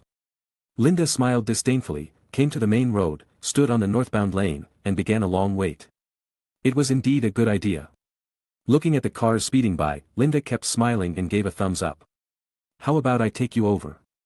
Anderson whispered behind the shadow of the tree trunk behind Linda. Am I crazy or are you crazy? Have you forgotten that Ron and his friends drove the roller coaster last year? It's impossible that no one saw it. Okay. Then how about we play that, the one you mentioned last time, Rogue? Anderson said again. What the hell, Rogue? Linda rolled his eyes at him. He still remembered that he complained to Anderson when he was watching Harry and his friends practicing Quidditch on the court from the window. He was thinking, if the flying broom is brought into Grand Theft Auto and Go-Go, what kind of tricks will they do? You stand directly in the middle of the road, and then the driver stops to get you, and then you go over and beat him up, and then steal his car. Anderson thought Lind had forgotten what Grand Theft Auto meant, and explained carefully. Get me, Lind looked at Anderson, gnashing his teeth and humming, with a tone of self-blame inexplicably. Don't let me get along with children, otherwise I will definitely make Anderson look like this now. He couldn't help but hold his forehead and said. As he said that, he suddenly saw a small car coming towards him from the corner of his eye, and he smiled again and gave a thumbs up on the side of the road. A red and black Mini, the current brand has not been acquired by BMW, and is still operated by the Rover Group. However, he didn't know much about cars, but he knew that there were many luxury car brands in the UK, but Mini was not one of them. And looking at this model. It is generally a family version. There seemed to be a tent on the roof, the body was very dirty, and the wheels were covered in mud. A well-off family living in London went out for an outing in June and was about to go home. This was Lynn's answer. Then, for this kind of car, the chance of carrying people is high, and if their children are not much different in age from Lynn, the chance will be even higher. Thinking of this, Lynn's smile on his face became more sincere. Most of the cars he met before were unwilling to carry him, but this one has the highest chance of carrying him. The car slowly stopped beside Lind, and the window slowly lowered. A man with a mustache on his chin slowly lowered the window. He looked about 30 or 40 years old and was wearing casual clothes. He was wearing a polo shirt with a clean collar. There were obvious traces of ironing. A very delicate person. Lind himself admired this kind of person very much. He was too lazy to cut his hair, and he would shave it off if he wanted to. And his clothes were all washed and cursed. Clean is for sure, but to say that he knows how to live. That's not the case at all. Child, what's wrong with you? The man looked at Lind and said. I want to go to London, Lind said, with a rare smile on his face. This time he smiled from the heart. Where are your family members? A female voice came from the left, and Lind bent down slightly and saw the man's wife. She looked young, with golden curly hair. Big earrings, and well-maintained skin, but her hands were rough. She looked like a very capable and dignified housewife. I don't have a father, and my mother has passed away, Lind said. Oh, child, I didn't mean it, the woman exclaimed softly. It's okay, ma'am. Lind said. Get in the car, child, we're going to London too, the man said, then turned his head slightly. Catherine, open the door for this young gentleman. Behind, a cheerful girl's voice sounded, okay, Dad. As she said that, she heard a click, and the back door opened. Thank you very much. Linda said, then went over, opened the door, and got in. Before he got in, he pouted at Anderson behind the tree trunk, signaling him to get in the car. In the car, a little black-haired girl sat in the back, playing with a doll in her hand, and occasionally glanced at Linda. It looked, not much different from Linda's age. Linda carried his bag and greeted him, hello. Hello. The girl replied stiffly. She looked a little shy, without the joy she had just answered his father. This is normal, many people are like this, they are very relaxed when they meet acquaintances, but a little uncomfortable with strangers. Or they can chat very well on the internet, but they can't even speak clearly. This kind of people can actually chat well as long as they take the initiative to bring up the topic and reduce the sense of strangeness. It's a great family. Linda smiled. He liked this family atmosphere very much. After getting in the car started slowly again. My name is Hank Johnson, this is my wife, Katie, and our daughter, Catherine. She's a little shy, the man driving introduced. Lind greeted them one by one. Kid, what's the matter with you going to London alone? Katie asked. Lind looked at a snow globe in their car, and there was a Santa Claus next to it. Oh, I'm going to buy some things for school, Lind said. What grade are you in now? The woman said. Second grade of middle school, Linda said. A middle school in town. Great, she turned her head to look at her daughter. Catherine will also go to middle school next year. Is she 11? Linda pulled the corner of his mouth. Yes, but we haven't decided which school she should go to yet. Linda looked at the Santa Claus in front of the car. It should be in the snow globe at this time. But it came out at this time. And the snow globe itself did not show any signs of damage or disassembly. I heard that Eton College is good, Linda smiled reluctantly, and an inexplicable bad premonition came over him. Catherine, stop playing with your dolls all the time, talk to your brother. He may be able to guide your homework. Mom, I'm not playing with dolls, Catherine said. Then you are. Hey, don't. I want her to play with me again, Catherine said. She stood up and played with me when we were in the tent last night. You can even meet this. This is not a stand-in. Sorry, this child went camping for the first time last night, and he might be a little confused, Ms. Katie said. It's okay, I understand, Linda smiled, and then he looked at Catherine. What's the name of your doll? Well, she doesn't have a name yet. Why not call her Annabelle? Linda smiled. He could only say that meeting is fate. Annabelle? Catherine whispered, her eyes scanning back and forth on her doll. It's a very nice name. Catherine smiled, and then grabbed the doll. Well, call it Annabelle. As she said that, the air conditioner of the car suddenly creaked. Today is the 18th, right? Linda said. Yes. Hank patted the air outlet of the air conditioner, and didn't understand why he started to creak. Lind suddenly thought of the first time Harry received the letter. At that time, Hogwarts used various methods, from eggs, from the fireplace. All kinds of strange methods. Suddenly, a thin light yellow object was blown out from the air outlet of the air conditioner. It seems that you don't have to worry about where Catherine went to study, madam, Lind said helplessly. Although he didn't know why the letter was delivered in the middle of June, just a few days after the holiday. What is this? Hank looked at the thing spit out from the air conditioner in confusion. Mrs. Katie picked it up and unfolded it. The light yellow envelope was sealed with a thick red wax seal with a capital H.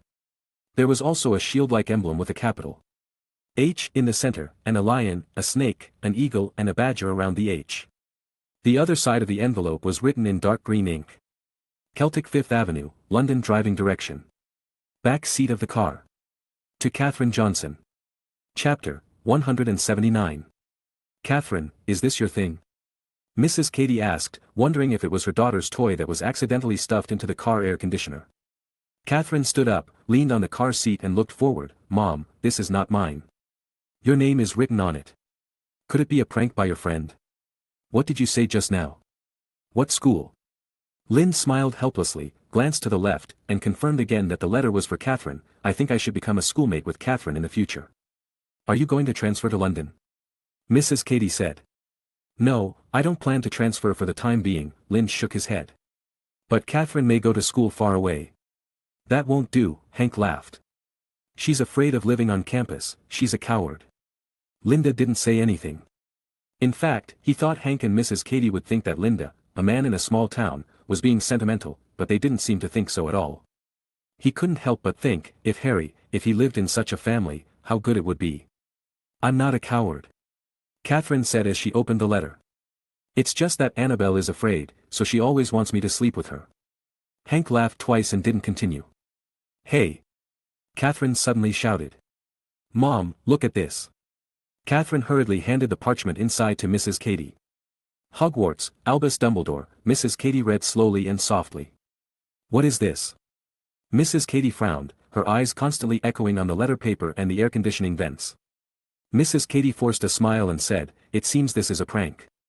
However, Linda could see the discomfort on her face. Thinking of the snow globe where Santa Claus was taken out, maybe they had witnessed their daughter's magic riot. Mrs. Katy didn't completely disbelieve what was written on the letter. Maybe it was just because Linda was here that she didn't say much, fearing to scare him. "Madam, can you show me the letter?" Linda said, and Mrs. Katy nodded and handed the letter over. Linda glanced at it. The dark green ink was familiar to Professor McGonagall. Now he was sure that this was a letter from Hogwarts, but it was only a few days after the holiday, and he hadn't received his transcript yet. Why did Hogwarts start sending out admissions letters now? Or were these admissions letters usually written a long time ago? He always felt that it was a strange thing for Hogwarts to send out the admission letter now. Looking back, Harry received it around July 20th, Lynn on July 30th, and Hermione seemed to have received it in July or August. But now it is mid-June. "Madam, this is not a prank," Lynn said. "I am studying in this magic school." Suddenly, the car shook suddenly, and it seemed that Mr. Hank, who was really driving, was also listening to them. Mrs. Katy looked at Lynn stiffly, and Catherine shouted beside her, "Mom, I told you that there is magic in this world." "Although this sounds a bit incredible, I am indeed a wizard," Lynn said seriously, making it difficult for people to raise the idea of refutation, even if what he said now seems so absurd in the ordinary world. "I don't know if you have seen some strange things found on Catherine with your own eyes?" Lynn asked. "No," Hank spoke slowly in front. "No." Lynn said doubtfully. "Then Catherine should have said some nonsense to you, such as something disappeared, flew up, etc. Oh, by the way, she just said that her doll came alive last night." Lynn explained, looking at Catherine. At this time, the little witch was staring at Lynn with an expression of meeting a confidant, which made him feel a little uncomfortable. "How come I haven't heard of this thing in my life for more than 30 years, Mrs. Katy exclaimed. "Mom, I just said that Annabelle came alive and played with me in the tent yesterday," Catherine said dissatisfiedly. "But you all don't believe me." This, Hank didn't know how to answer, and finally could only say doubtfully. Is there really such a thing as magic in this world? Obviously, they definitely felt that their daughter was abnormal before, but they had never thought about it in that direction. Lynn nodded, and it was obvious that Hank's question was a sign of communication. He would not reject and hostile magic like Uncle Vernon in Harry Potter's house. "Yes, sorry, I lied to you before. Actually, I didn't study in the middle school in the town." "I hope you didn't lie to us," Mrs. Katy said helplessly. "Actually, I went to London this time to go to a wizard's commercial street to buy some learning supplies for the magic school, just like what is written on the letter," Linda said, gently letting go of his hand. The parchment in his hand flew up by itself, and then slowly floated towards Mrs. Katy. The one that wrote the equipment to be purchased slowly unfolded and floated in front of Mrs. Katy. At this time, Mrs. Katy was so scared that she couldn't speak, and Hank kept skimming towards the floating letter paper, and the speed of the car was reduced again and again. "Wow!" Catherine looked at Lynn's hand, her eyes couldn't help but shine, her mouth opened wide and she exclaimed. Mrs. Katy took the letter stiffly and turned to look at Lynn. "Magic." Linda tried his best to smile kindly. "Well, it seems that it is indeed true," Hank whispered tremblingly, and Lynn felt the excitement in his tone. "Catherine, are all the things you said before true?" "Of course." Catherine crossed her arms and straightened her back. "Wand, owl, toad, why is there a toad?" Mrs. Katy said wordlessly. "The toad is so ugly," she tried her best to describe the toad in relatively gentle words. "I don't know either, although the school allows small animals, they are usually owls or cats, there is only one person who has a toad and one who has a mouse." "Well, that's weird enough," said Hank. "Then you also have small animals?" Catherine looked at Lynn and said. Linda nodded. "Well, my friend is also a rare animal in our school, but he is a bit more normal than them, he is a crow." "Crows, I heard they are very smart." Catherine said. "Aren't you afraid?" Linda laughed. "The meaning of the crow here is not very good, it represents ominousness and death." "What's there to be afraid of?" Catherine said nonchalantly. She has been fond of all kinds of small animals since she was a child. When she was a child, she also liked to catch bugs on the ground and bring them home to raise, Mrs. Katy explained. She was still looking at the letter in her hand. "This Albus, is Dumbledore your headmaster?" "What kind of person is he?" "He is a very gentle man and the most powerful white wizard in the world," Lynn said. "Hogwarts School of Witchcraft and Wizardry is a very good school." "Does Merlin really exist?" Hank suddenly asked. "Yes, he is the most powerful wizard recorded so far, he can transform into many animals and has magic that can destroy the world." It was foreseeable that Lynn would have to spend time explaining the magical world to them along the way. It can be regarded as reducing the pressure on the school staff. It was not until noon that the vehicles slowly drove into central London. "Where did you get off?" Hank asked Lind. "I can do it," the car could already see Big Ben. "So are you going to the Wizard's Commercial Street now?" Catherine asked. She was no longer so reserved at this time, and now she showed her cheerful look again. "Then let's park in front. Our family lives here." "Okay," Linda nodded and said, "as long as he arrives in London, he can park his car anywhere. And it's not that far from Diagon Alley." The vehicle slowly turned the corner and entered an apartment community and stopped. Lind got out of the car and said goodbye to Hank and the others. "Go, Augustus, it's okay for you to be alone," Hank said. Lind nodded. Mrs. Katie also got out of the car at this time and was packing her things. She rolled her eyes at Hank and said, "Augustus is already a big boy, there will definitely be no problem." "Actually, I just want to take a look, hee." Hank smiled awkwardly. "Why are you in a hurry?" "Augustus said that a teacher will come to take us, now let's pack our things," Katie said angrily. In fact, she herself also wanted to visit the so-called Wizard Commercial Street. But now it was more important to her to clean up the mess left by her outing. "We will definitely meet again in the future," Linda said. After saying goodbye, Linda walked out alone, looked up at Anderson parked on the eaves of the apartment building, and then glanced at the endless flow of people and traffic. Call. After taking a long breath, Lind calmed down his emotions, identified the direction, and walked quickly towards Charles Cross Road. Hank's family lived in the city center, not far from Diagon Alley. An hour later, Lind opened the door of the Leaky Cauldron. Because the passage in Diagon Alley requires a wand to open, Lind can only ask Old Tom to open the door for him. After that, he quickly came to Ollivander's wand shop. The paint on the gold-lettered signboard hanging above the wand shop was even more peeling off. And it looked very shabby. Among the passers-by, no one came in anymore. It was not yet the season for selling wands, so there was generally very little business. In fact, the main business of this wand shop is basically in July and August every year, when the freshmen of Hogwarts come back to buy wands. At other times, the business includes people who accidentally lost their wands, and people who came here because of their reputation, etc. But not as much as in July and August. Linda pushed the door open and entered. "Good afternoon." A familiar voice came from the deep and dark store. "Mr. Ollivander, long time no see," Lind walked in and said hello. "Who are you?" Ollivander's thin figure emerged from the darkness. "I am Lind Augustus, a freshman 2 years ago. I came to you to buy a wand," Lind explained. As expected, Ollivander could not remember him. In fact, he just wanted to see if Ollivander, a guy who could tell a bunch of detailed data every time they met for the first time, would still remember him. "Oh, Augustus," Ollivander thought for a while before remembering. That picky little guy, it took a long time to choose. "What's wrong, do you need to buy a new wand?" Lind nodded, "There's something wrong with my wand." "Oh, I remembered, the little wizard whose wand was taken away by the dark wizard is you, right?" Ollivander said suddenly. "Ah. Don't you know? It was mentioned in the Daily Prophet." I really don't know about this, I'll go out and buy a newspaper and read it in a while." "Hee, you are famous now," Ollivander laughed. "There hasn't been a dark wizard for many years, and now one suddenly appears, and you met him." Linda scratched his head awkwardly. Magic wand, magic wand." "Oh yes, magic wand, a rare repeat student," Ollivander smiled. "What was the material of your previous wand made of?" "Ash wood, the nerve of a horse-shaped water monster, 12 1/3 inches, in fact, he couldn't remember the specific length. He measured it himself last night." "Well, yes, what we were talking about at that time was freedom from control," Ollivander nodded. "With a reference, it should be much easier this time." After that, he climbed up the ladder and started rummaging through the thousands of long boxes on the shelves. "Let's take a look at this, dragon's nerve, holly wood, 10 inches, Ollivander took out a box, staggered down the escalator, and handed the wand to Lind. "As soon as I took it, I felt uncomfortable." Linda was not even interested in describing its appearance. With a casual wave of his hand, Lind suddenly thought, "You are willing to choose my wand to fly." The flying curse was a spell he was practicing before leaving school. He had only succeeded a few times and he was not very proficient. And his operation. He didn't know if he could succeed, it was just a whim. Because Ollivander always said that the wizard does not choose the wand, but the wand chooses the wizard, so he did such an operation. "If you are willing to choose me, just fly over." Ollivander was stunned for a moment, then smiled silently.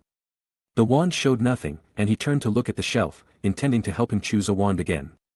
Unexpectedly, the wands on the shelves actually began to tremble continuously, as if responding to Linda. Suddenly, the entire wand shop became noisy. Linda also looked at these containers in surprise. He did not expect it to have such an effect. However, after a while, no wand flew out.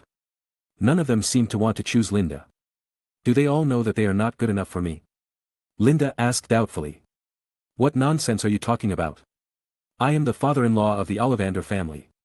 However, before he could finish speaking, at the top of the cabinet, in the corner near the ceiling, a box suddenly flew down towards Linda.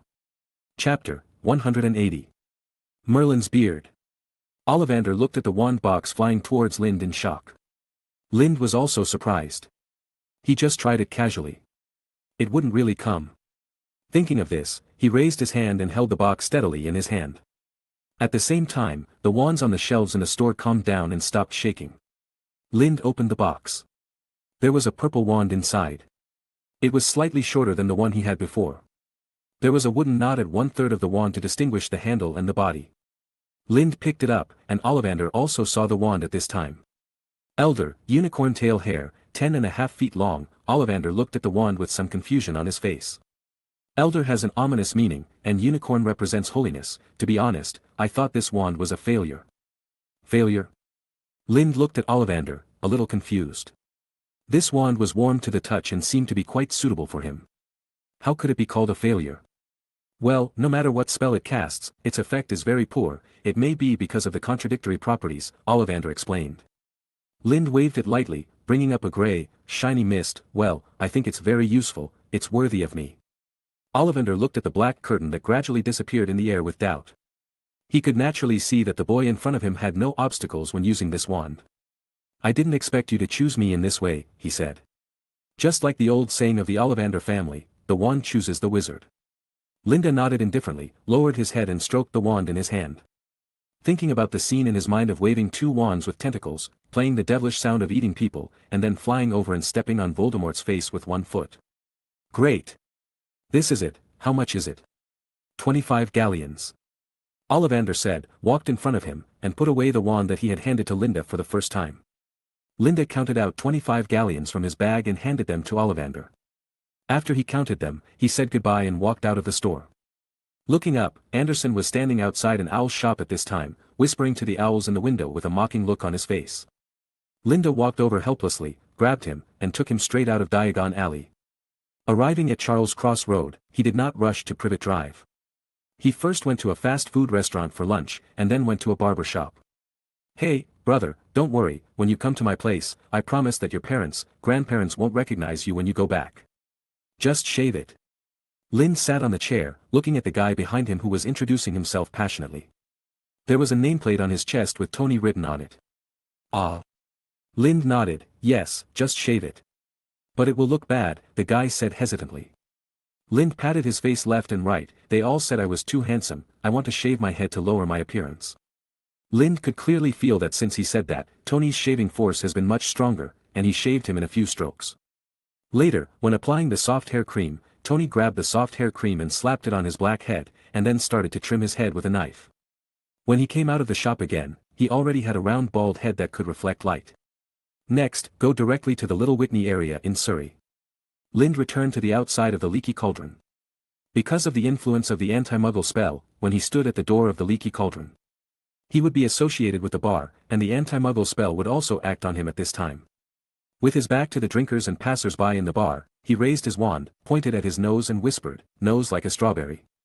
His originally straight nose suddenly became swollen and big, with many acne pits on it, and also extended to both sides of his cheeks. Coupled with the shiny bald head, this face suddenly lost a lot of points. Then he raised his wand and adjusted his mood in his heart. Beep. A crisp sound sounded on the front dashboard of the night bus, and Ern, who was driving, looked down. It was a round wooden disc, the size of a palm, with the entire map of the southern half of England on it. At this time, in the location of London, a red dot kept flashing. Under the red dot, it was marked with a Gothic font that was completely out of place with the dashboard, which looked out of place. The content on it was marked, Leaky Cauldron. Ern took a look and shouted back, Stan, come here. There were no passengers in the car at this time, so he didn't have any scruples. The thin and weak man walked over, and when he saw the dashboard, he was stunned for a moment. Leaky Cauldron? Nodded. I don't know if it's Miles. If so, you still remember the mission given to us by the Ministry of Magic, right? But what if I misunderstood Mr. Miles? He is also a frequent customer of ours. Oh, think about it with your own mind. The dark wizard who fought with the Ministry of Magic at sea is the closest to Knot Town, and this Miles is a person who often goes back and forth between Knot Town and Diagon Alley. If he has no problem, why doesn't there be China Unicom Flu network at home? With that said, made a U-turn and sped towards London. If it weren't for that guy, I wouldn't even know there is a place like Knot Town. Stan sighed. It was really difficult for him to refute Ern's words. Indeed, if Miles really settled in Knot Town, even if he couldn't apparate, then why didn't he go to the Ministry of Magic to apply for China Unicom flight? What about the road network? But after all, he is still a half-grown child who has good intentions towards the world. Forget it, let's do it. Anyway, this is only a small possibility. The Ministry of Magic probably hasn't put its thoughts on it. I heard that those Aolo have begun to move towards a text message was sent from Germany and France. Nodded. Anyway, we can do whatever they tell us. Stan also nodded, then looked out the car window. How long will it take to get to London? About 10 minutes. Almost a quarter of an hour later, the night bus made an emergency stop, bringing up large amounts of tire smoke and dust, and stopped outside the leaky cauldron. Stan jumped out of the car door and looked around, but didn't see the familiar voice. Instead, a burst of light kept shining in front of his eyes. He calmed down and suddenly saw a little boy squatting not far in front of him. The light that shined in his eyes just now came from his shiny bald head. The kid saw Stan and came over, wand in hand. He had a lot of acne on his face and nose, which made him look a little ugly. But Stan always felt like he had seen this face before somewhere. It seems that this is the passenger this time, he read quickly. Welcome to the night bus, which is an emergency passenger transport for witches or wizards in distress. Just hold out your wand and step on the bus. We can take you wherever you want to go. My name is Stan Sampak and I'm your conductor. As soon as the little bald man came over, he spoke English with an obvious foreign accent, with a happy face. Is this the night bus? Yes, friend, what's your name? Come on, get in the car. Do you have any luggage? Just a backpack. Lind nodded. My name is Pennywise, and I bring this backpack. Okay, come on up, we'll set off immediately. Stan led Lind towards the car. After getting in the car, he shook his head slightly at Ern, indicating that he was not the Mr. Myers wanted by the Ministry of Magic. Linda also saw Stan's little movements from behind, but he didn't understand what the other person was doing. Can I really go anywhere? Linda asked. Of course, wherever you want to go, of course, preferably in the south of England. The charges will be much higher in the north, Stan said with a relaxed look on his face, and he took Lind to a bed. You just rest on this bed. We don't have seats here, only beds. Linda nodded. How much does it cost to go to Privet Drive, Little Huijin District, Surrey? Little Huijin District. Stan thought for a moment. 11 silver coins, but if you pay 14, you can get chocolate, and if you pay 15, you can get a thermos and a toothbrush. You can choose the color, of course. It's only afternoon, so you don't need a toothbrush. Lind nodded, then reached into his pocket, grabbed a large handful of scattered coins, counted them for a long time, and then handed 11 sickles to Stan, looking embarrassed. Okay, he said, looking towards the front of the car. Ziowegian District, Ern. There was a huge bang, and Lind fell down on the bed with an unexpected look. Anyone who looked at him looked like he was riding a night bus for the first time. At about 5 o'clock, a rumbling sound rang out from the originally peaceful Privet Drive, but no one could hear the sound except a skinny boy who lived at No. 4, Privet Drive. The boy was lying in the flower bed with his glasses tilted. But he made no attempt to lift them up. He was wearing a baggy shirt that clearly didn't fit him. Anyone who wasn't familiar with him would have thought that this was some new fashion style. Unfortunately, these are actually just clothes worn out by his fat and bloated appearance. At this time, his cousin was running towards the house. He was tired from playing. What to play? The one playing was Harry, who was currently lying in the flower garden. Suddenly, he heard a deafening bang. He jumped up, rubbed his ears, and ran out of the flower garden. He turned his head and glanced at Dudley, who was just sitting on the sofa watching TV. He seemed to have not heard the loud noise at all, and was still watching the magician on TV performing magic tricks with a smile. He didn't come out yelling to join in the fun. Harry thought in confusion. Harry looked towards the street outside and saw a 3-decker red bus suddenly appearing on the side of the road at the other end of the street, and a bald boy carrying a backpack jumped out. After that, the bus disappeared, leaving the boy walking towards the house at the end of the street. That's Mrs. Fig's house. Mrs. Fig was a crazy old woman who lived here. Harry hated the place where Mrs. Fig lived. The whole house smelled of cabbage. When he was forced to go to Mrs. Fig's house before, Mrs. Fig insisted that he see the photos of the cats she had raised in the past. Alas, to be honest, he missed Mrs. Fig now. He hadn't been there for a long time. In the past, every time it was Dudley's birthday, he would be dragged there to stay for a day because his uncle and aunt were not at ease even leaving him alone at home. Suddenly, he saw the man at the end of the street suddenly turned his head and looked at him before knocking on the door, with a half-smile on his face. Harry rubbed his eyes, and when he looked again, he saw that the boy was knocking on the door, and he had no intention of looking at him at all. Could it be a wizard? Harry suddenly thought that the main reason was that the bus that the other party took to come here was too strange, and it was obviously a magical creation. "Smelly boy, what are you hanging around outside the door?" A low roar came from the house behind him. Harry turned his head and saw Uncle Vernon sticking his bloated head out, as if he was going to eat him alive. Harry was used to it. Since he came back this time, his family has always treated Harry in this way. Since he came back, they hid all his things when Harry was not paying attention. They locked them before, but now they hid them. They thought that Harry's powerful power last time was related to the wand, so they hid the wand more tightly. Harry didn't know how many times he sneaked out in the middle of the night to look for it, but he couldn't find where they put the things. On Lynn's side, he glanced at Harry behind him and knocked on the door. Only a meowing sound came from inside, accompanied by staggering footsteps and a weak, "Who is it?" "Mrs. Fig, I was sent by Dumbledore," Lynn whispered to the crack of the door. With a click, the door opened, and a cat smell came out. Harry couldn't describe the smell very well, he just thought it was the smell of cabbage, but Linda was a multi-cat family in his previous life, and he smelled it immediately. Cats are indeed very clean creatures, and they don't have strong body odor, but their poop smells really bad, and cat urine is even more smelly. Linda estimated that this smell was probably because Mrs. Fig's cats were not sterilized. Male cats in estrus would pee and poop everywhere, but the smell of urine was definitely smelly. This led to a cat smell in multi-cat families. The family members didn't feel this cat smell, but if guests came, they would definitely say, "What a strong smell." They all thought it was the smell of cats, but in fact it was a mixture of cat urine, cat poop and cat litter. An old woman stood in front of the door. She was wearing a nightgown and a small hat. At her feet, a group of ragdoll cats kept rubbing against her legs and meowing. 2 kittens wanted to run into the yard at this time, but Lind caught them in his hands. "Hello, Mrs. Fig, I was sent by Dumbledore, I don't know if he told you about me." Lind hugged the 2 kittens, who were kicking their legs and trying to escape from Lind's big hands. Mrs. Fig nodded. "Dumbledore has already told me, come in first, kid, otherwise, these little guys will run away." Lind nodded and smiled gently. "These little guys are very curious about the world now, it will be difficult to catch them if they run away. Chapter 181. Walking into the house, Linda looked around. On the first floor, there was an open kitchen, living room, dining room, storage room, and bathroom. Generally, a series of rooms for family living are on the second floor. This layout is completely in line with the layout of a normal family. But, what about the study room with a lot of books? Upstairs? Or the basement?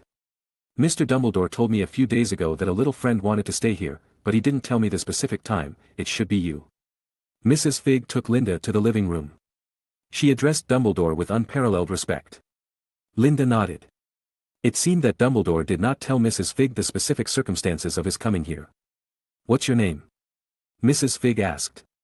"My name is Pennywise, and I'm in the 3rd grade this year," Linda said. "Huh, it's a cute name. Do you have any other luggage?" Linda shook his head. "Just a backpack." "Where are your parents? Didn't they send you here?" "I'm an orphan, my adopted mom died 2 years ago, I'm alone." When talking about this topic, Linda's face was filled with indelible depression. When he usually talked about this matter as Linda, he usually used a blank expression and a flat tone to cover himself up. But now, when he played the vest, he showed his true emotions for the first time. Mrs. Fig didn't react to what he said. Looking at the child in front of her, her face was full of heartache. "Oh, child." She walked to Linda's side tremblingly and touched his smooth head. "You can treat this place as home." Linda rubbed his eyes and didn't take up the topic. It was difficult for him to casually agree to Mrs. Fig's kind words without blushing or beating his heart as usual. "Come on, I'll take you to the room you'll be staying in," Mrs. Fig said. "You can live here without worry." Linda nodded and followed Mrs. Fig's steps upstairs. As they walked upstairs, Mrs. Fig said, "Harry Potter also lives here, do you know him?" Oh, you are all classmates in the same grade, if you have nothing to do here, you can also go to play with him, he doesn't seem to have any friends here. Linda catered to her while looking for a study room. As for what she said about looking for Harry, he also wanted to get to know Harry, but he didn't plan to find him as Linda, but to get to know Harry as Pennywise. He wanted to look at the protagonist from a completely new perspective, and by the way, solve the family conflicts that would occur in Harry's house in a while, and ensure that Harry could stay here honestly. That is to say, Lind has to do 4 things in the future.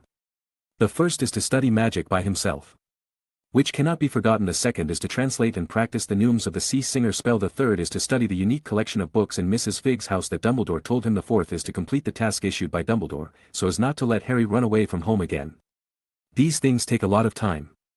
In the following days, Lind has prepared to rest for only 1 hour a day to relieve his physical fatigue. Of course, things are divided into priorities, and he does not have to divide these 4 things perfectly every day to make a so-called perfect plan. He never makes a study plan. All he has to do is to use all his time to do what he should do seriously and efficiently, and then things will naturally come to fruition. Mrs. Fig pushed open a room. You can sleep here in the future, I have already cleaned up everything here, you can tell me if you have any questions. She touched Lind's head and said gently. Lind looked around and saw several bookshelves placed in this spacious room. On one side, there was a solid wood table and chair. The table was very wide and faced a large double-opening window. The window faced Harry's house, which was the street of No. 4, Privet Drive. As long as someone came out of there, Lind could see it while sitting on the chair. In addition, there was a single bed, which was made of solid wood and looked very old.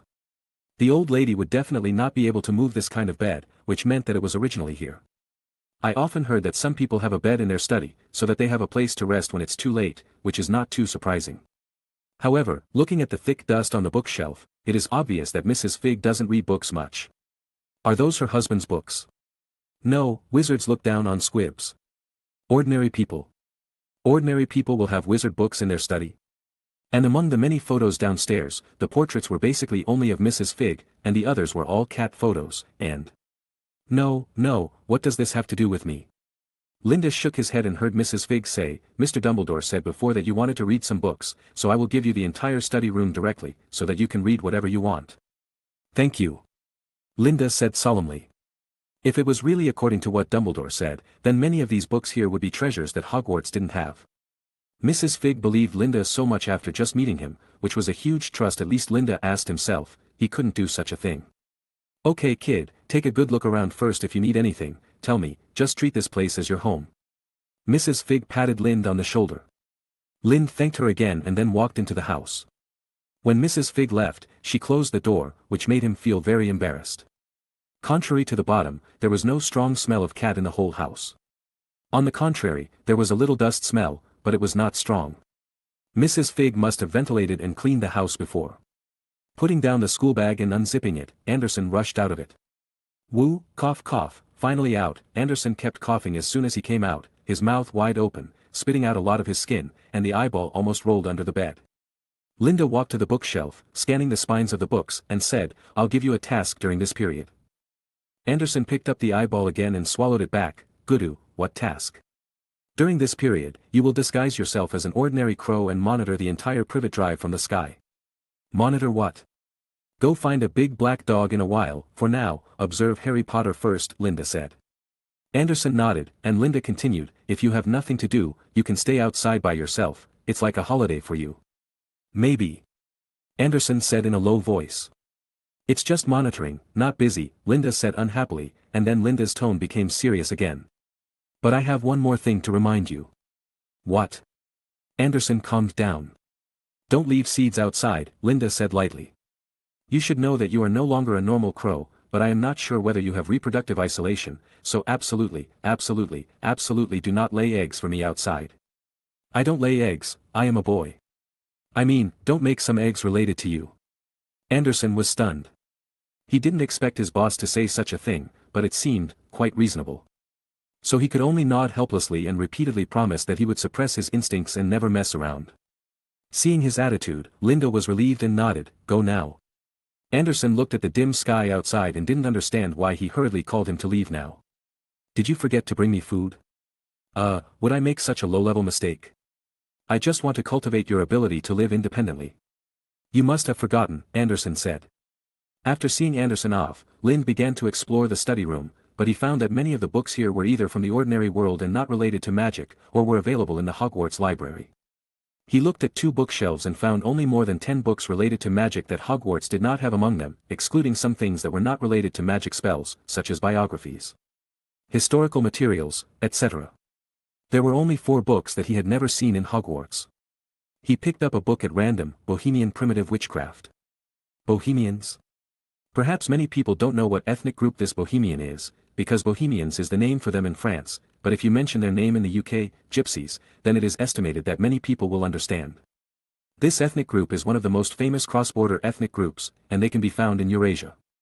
This ethnic group has a paranoid and crazy romantic plot for wandering, so their biggest feature is that they have no fixed place to live. In many parts of Europe, many gypsies live in shanty towns with extremely poor living conditions, and they often clash with residents of other ethnic groups. And because of their ethnic customs, non-gypsies generally have a bad impression of gypsies, believing that gypsies cannot integrate into the mainstream of society, and often understand them as beggars, thieves, or human traffickers. This is extremely obvious in many European and American films and TV shows.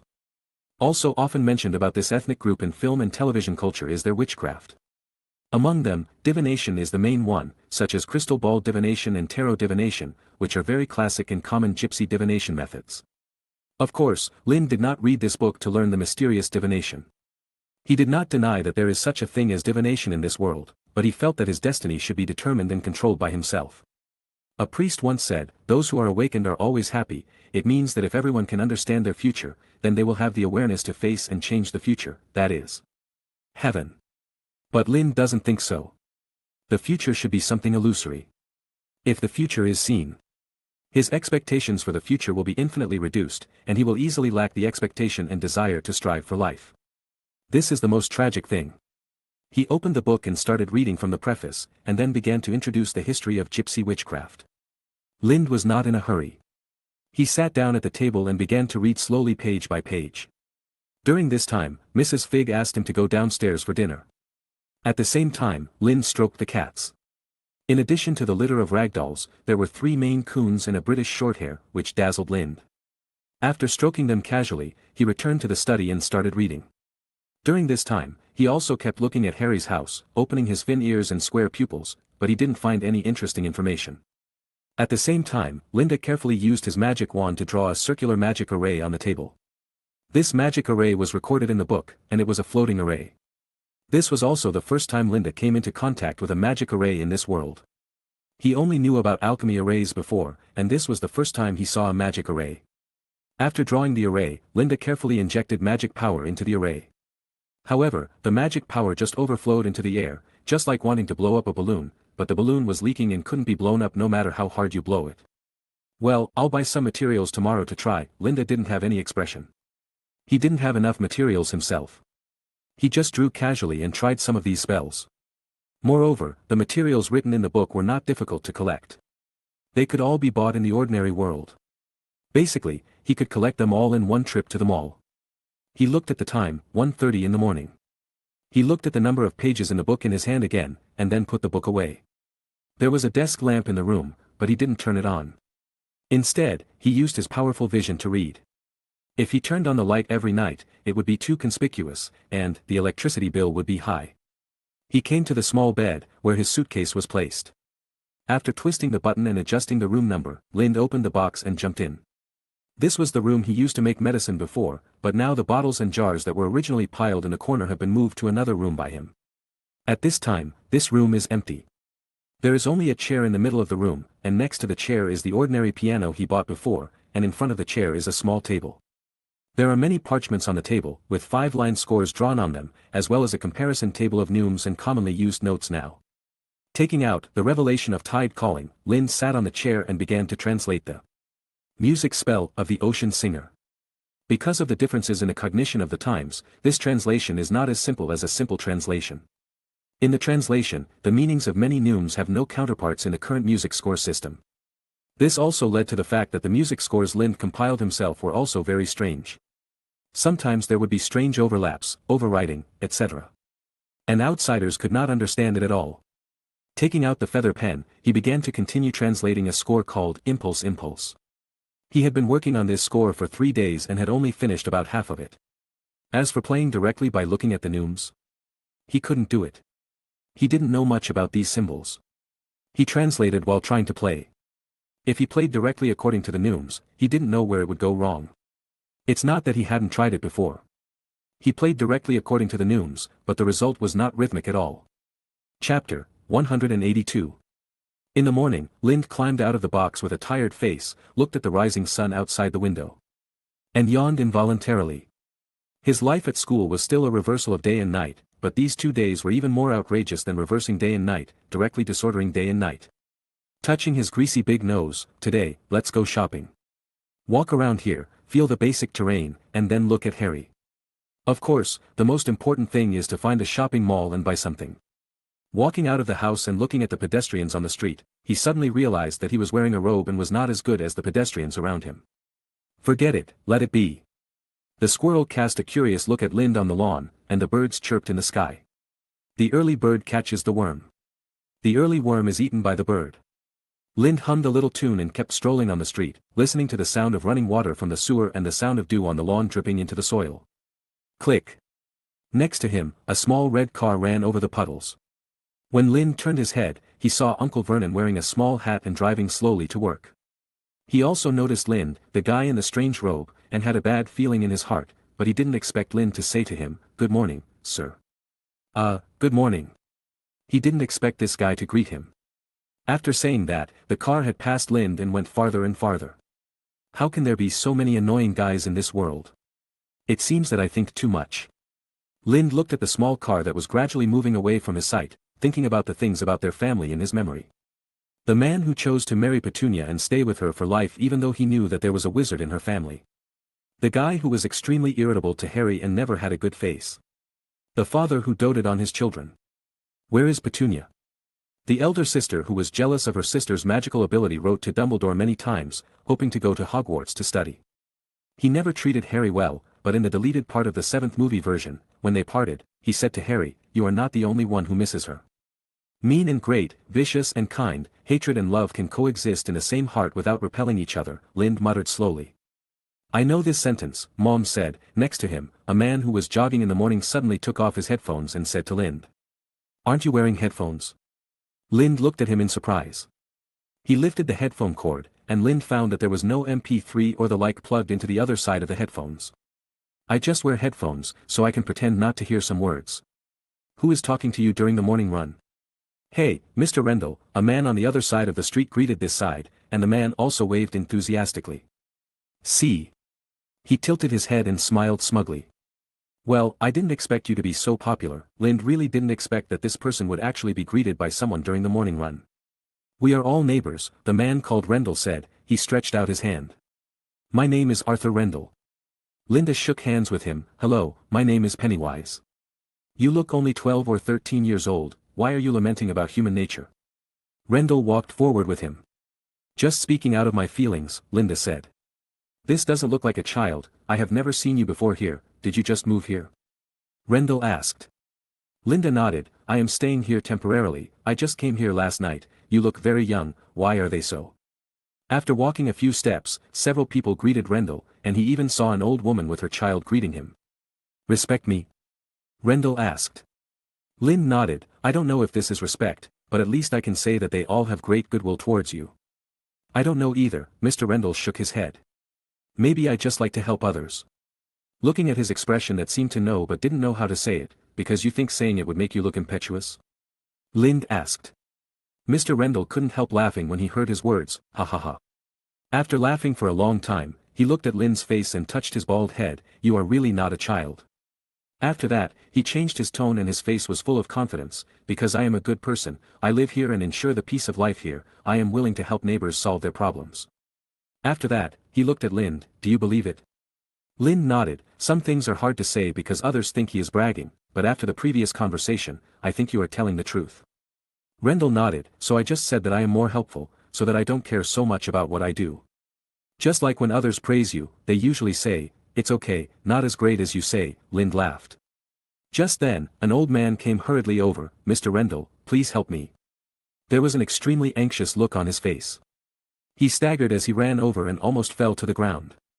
Rendell quickly walked over to help him. What's wrong? He held a flyer in his hand and handed it to Lendl. This is church. Linda glanced at him. He was now over 1.6 meters tall. Lendl just took the flyer. Linda tilted his head, but he could still barely see the content on the flyer. It's not just the church, it seems to be a pagan religion, Rendell said seriously. The so-called paganism is actually Sia religion. This ghost thing just suddenly appeared in my house, the old man said. When the stars align, Relia will rise from the bottom of the sea, and the great Cthulhu will awaken. Snap. Lendl and the old man glanced at Linda in confusion. Linda put his hands on his face and smiled. A mosquito flew here just now. All right. Linda patted the back of his neck again, and another tentacle bounced up there. Mr. Rendell, can you show me this flyer? Lind said. Rendell nodded and handed the flyer to Lind. At the same time, he looked at the old man and asked, don't pay attention to this kind of thing, just throw it in the trash can. Lind listened to their conversation and quickly scanned the flyer with his eyes. The flyer is about A4 size, with a dark green main body and a complete octopus head printed on the back. On the front, written in cursive English, is, when the stars return, Relia will rise from the bottom of the sea, and the great Cthulhu will awaken. Trying his best to suppress the tentacles that bounced up on his face, he looked at the content below. It describes in detail what you will gain by believing in Cthulhu, how great Cthulhu is. And a bunch of things that support the existence of Cthulhu. The supporting materials are like the shock articles commonly used by UC, what? Found a sea monster and other miscellaneous things somewhere. At the end of the article, it says that if you are interested, you can go to a party on the bank of the Lac River on the 30th of this month. That's nothing, it was what the old man said that made Linda feel uncomfortable. Don't pay attention to this kind of thing, just throw it in the trash can, Rendell said. But, the old man hesitated, looking a little at a loss. Rendell patted him on the shoulder and said, Sir, it's okay, just say what you want. The old man nodded, I wonder if you still remember that child of mine. Rendell thought for a moment, the one who works in the police department. Yes, he suffered an unknown injury while performing a mission a month ago, he has been in a state of confusion for the past month. Rendell nodded, of course I remember, we went to visit him at that time. This leaflet actually didn't just appear here, but appeared some time ago. When he saw this leaflet, he went crazy, and then suddenly passed out. The old man had a look of horror on his face. Then he woke up and kept clamoring for this flyer. Every time he read it, he would dance like crazy until he fainted. Didn't you report it to the hospital police station? Rendell asked doubtfully. The police station doesn't care, they said my child was just frightened. The old man looked bitter. I also asked a private doctor once, but the doctor didn't see anything. I didn't dare to take him to the hospital, otherwise he would definitely be detained in a mental hospital. You know, that place is more terrifying than a prison. The old man was about to cry as he spoke. It was obvious that this incident had made him very anxious during this period. I only have one child. That's why I came to Mr. Rendell. I hope you can help me. I think there must be a reason for this matter. I want you to help me investigate. I know you are different from those gangsters, you are a good person. Lendl showed embarrassment on his face, don't say it directly. As he said that, he glanced at Lind and sighed, this new friend was probably ruined. As he spoke, he smiled awkwardly at Linda, and then said to the old man, don't worry, you go back first, leave this matter to me. Okay, thank you, the Lord will definitely bless you, the old man said excitedly. I don't believe in God, I only believe in myself, Lendl said. I didn't expect this guy to be a gangster, but he doesn't look like a bad person. Lind looked at Lendl supporting the old man. He is a gangster who enjoys helping others. With that said, Rendell had already sent the old man away. He turned to look at Lind, a little surprised. I thought you would be scared and run away when you heard him say I was a gangster. Your neighbors are not afraid of you, so what do I have to be afraid of? Linda said matter-of-factly. What if they are all my little brothers hiding around me, pretending to be neighbors? Leonard laughed. Linda shook his head, I believe what you said before, but I don't believe this sentence. Leonard heard what he said and patted his bald head. Ever since he got this haircut, everyone wanted to take a picture. There is no saying in the UK that it is impolite to slap someone on the head, especially when it is done by an elder. So they took it very naturally. You have to believe in yourself, Lendl said. In fact, I also believe in myself. Linda didn't know how to explain it, so he didn't say anything. Now that Lendl was lightly dressed and didn't have any heavy weapons on him, he had nothing to be afraid of. Okay, Pennywise, it seems I'm going to continue helping the neighbors, let's say goodbye. After Rendell finished speaking, he was about to leave. Wait. Linda stopped him. I also want to get involved in this matter, this church, I don't like it very much. Linda didn't know what to say, so he could only say that he didn't like it. You brat, I'm a gangster. How can a gangster act with a brat? Linda also smiled. First of all, I really want to get involved in this matter, I hate this church extremely. As he said this, Linda shook off the flyer in his hand. So if we follow you, we will get twice the result with half the effort. Secondly, as you said, I am not a child.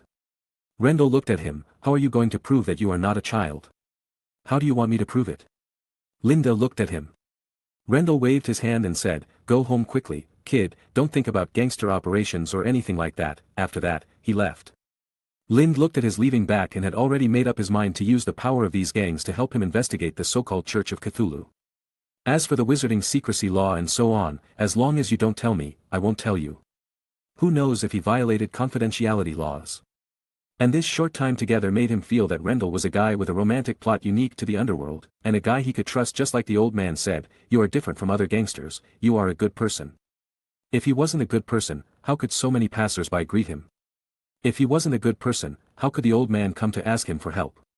Rendell walked quickly, he turned his head and glanced, and the child had disappeared. Thinking about the weird thing in his mind, he took out his mobile phone and dialed an anonymous number.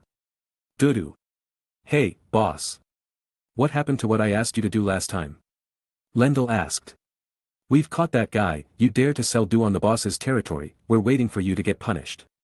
Then many brothers went to investigate the guy's connections, and they were basically concentrated in major universities in this area. Rendell heard what he said and praised. Well done, tell the bastards down there that no one is allowed to traffic in dupe in Surrey County, and you warn the guys outside again that they better not engage in this thing and don't bring it to the public. England is as messed up as America and Mexico. Boss, will this cause trouble elsewhere? What are you afraid of? Tell the rotten fish and shrimp below that this kind of thing is not allowed in Surrey County. Aha. By the way, bring 2 people who used to do detective work to me. After saying that, Rendell had arrived in front of a small house, which is where he lives now. He opened the door and went in, but suddenly saw a familiar bald figure sitting in his living room. I made a mistake when I wrote about Devon, it should be Surrey. Sorry again, it has been modified. Chapter 183. Rendell's expression remained unchanged. He took off his sneakers, opened the shoe cabinet, and took out a Beretta M9 pistol. This was one of the American standard equipment after 1985. It appeared in this gangster's eyes.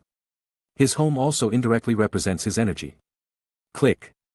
Mr. Rendell, I don't have any malice at all. If you want, you can shoot me to death now. Linda had already heard the sound of the pistol being loaded. His expression remained unchanged and he was still sitting on the sofa facing the door. Rendell said. Do you know how stupid it is to break into a gangster's house? Rendell walked to the living room with his gun in hand, stood on the back of the sofa and looked down coldly at the bald man sitting on the sofa. I just want to prove that I have a little bit of ability to help you, Linda said. At this time, the 2 people who were still chatting happily on the street once again started another communication here in a strange way. Rendell was a little surprised. Judging from Lynn's words, he knew he had a gun in his hand, but he still did not show fear. Instead, he still sat here calmly. Rendell put away his gun, walked past Linda, and sat on a sofa on the side. Who gave you my information? Rendell said coldly. No one gave you my information, it was just a follow-up, Linda said. Stalking? Are you kidding me? Follow me. I have my own way, Linda said. I know it's rude, but only in this way I think you will be willing to have a serious communication with a 13-year-old kid like me. Why do you care so much about this pagan thing? Rendell asked. I suspect that this church has a lot to do with the disappearance of my family. Lind looked at Rendell's face. He knew that Rendell did not believe him now, but was very wary of him.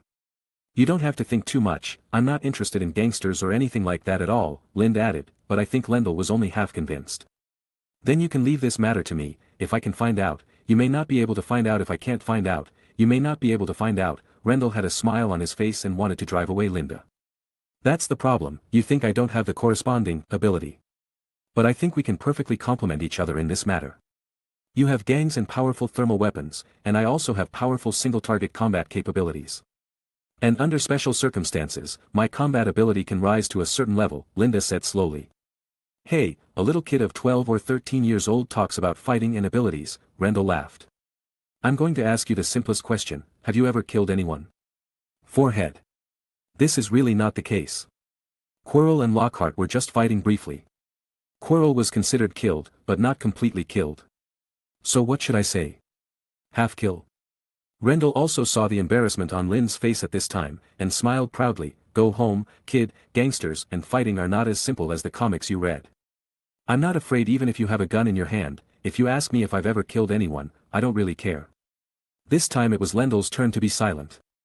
Linda was right. In his memory, except for a few cronies who had been with him for a long time, no one could be so calm while being pointed at a gun. Okay. Rendell said suddenly. He was caught off guard. Linda had originally planned to use some unconventional means to conquer him, but he didn't expect Lendell to say just that. What's wrong? I suddenly agreed to you, and now I'm feeling uneasy again.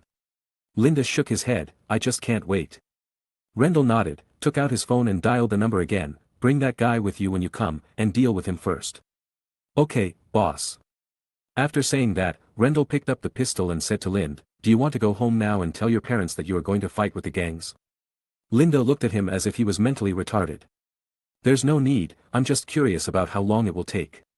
It'll only take about 10 minutes, Rendell said, and then walked upstairs on his own. He wanted to change his outfit, otherwise it would be inconvenient to move. Lind continued to lie on the sofa and glanced at the crows on the branches outside the window. He walked over to open the window and said to Anderson on the branches. Originally, I said I would give you a holiday, but now it seems that we have something to do.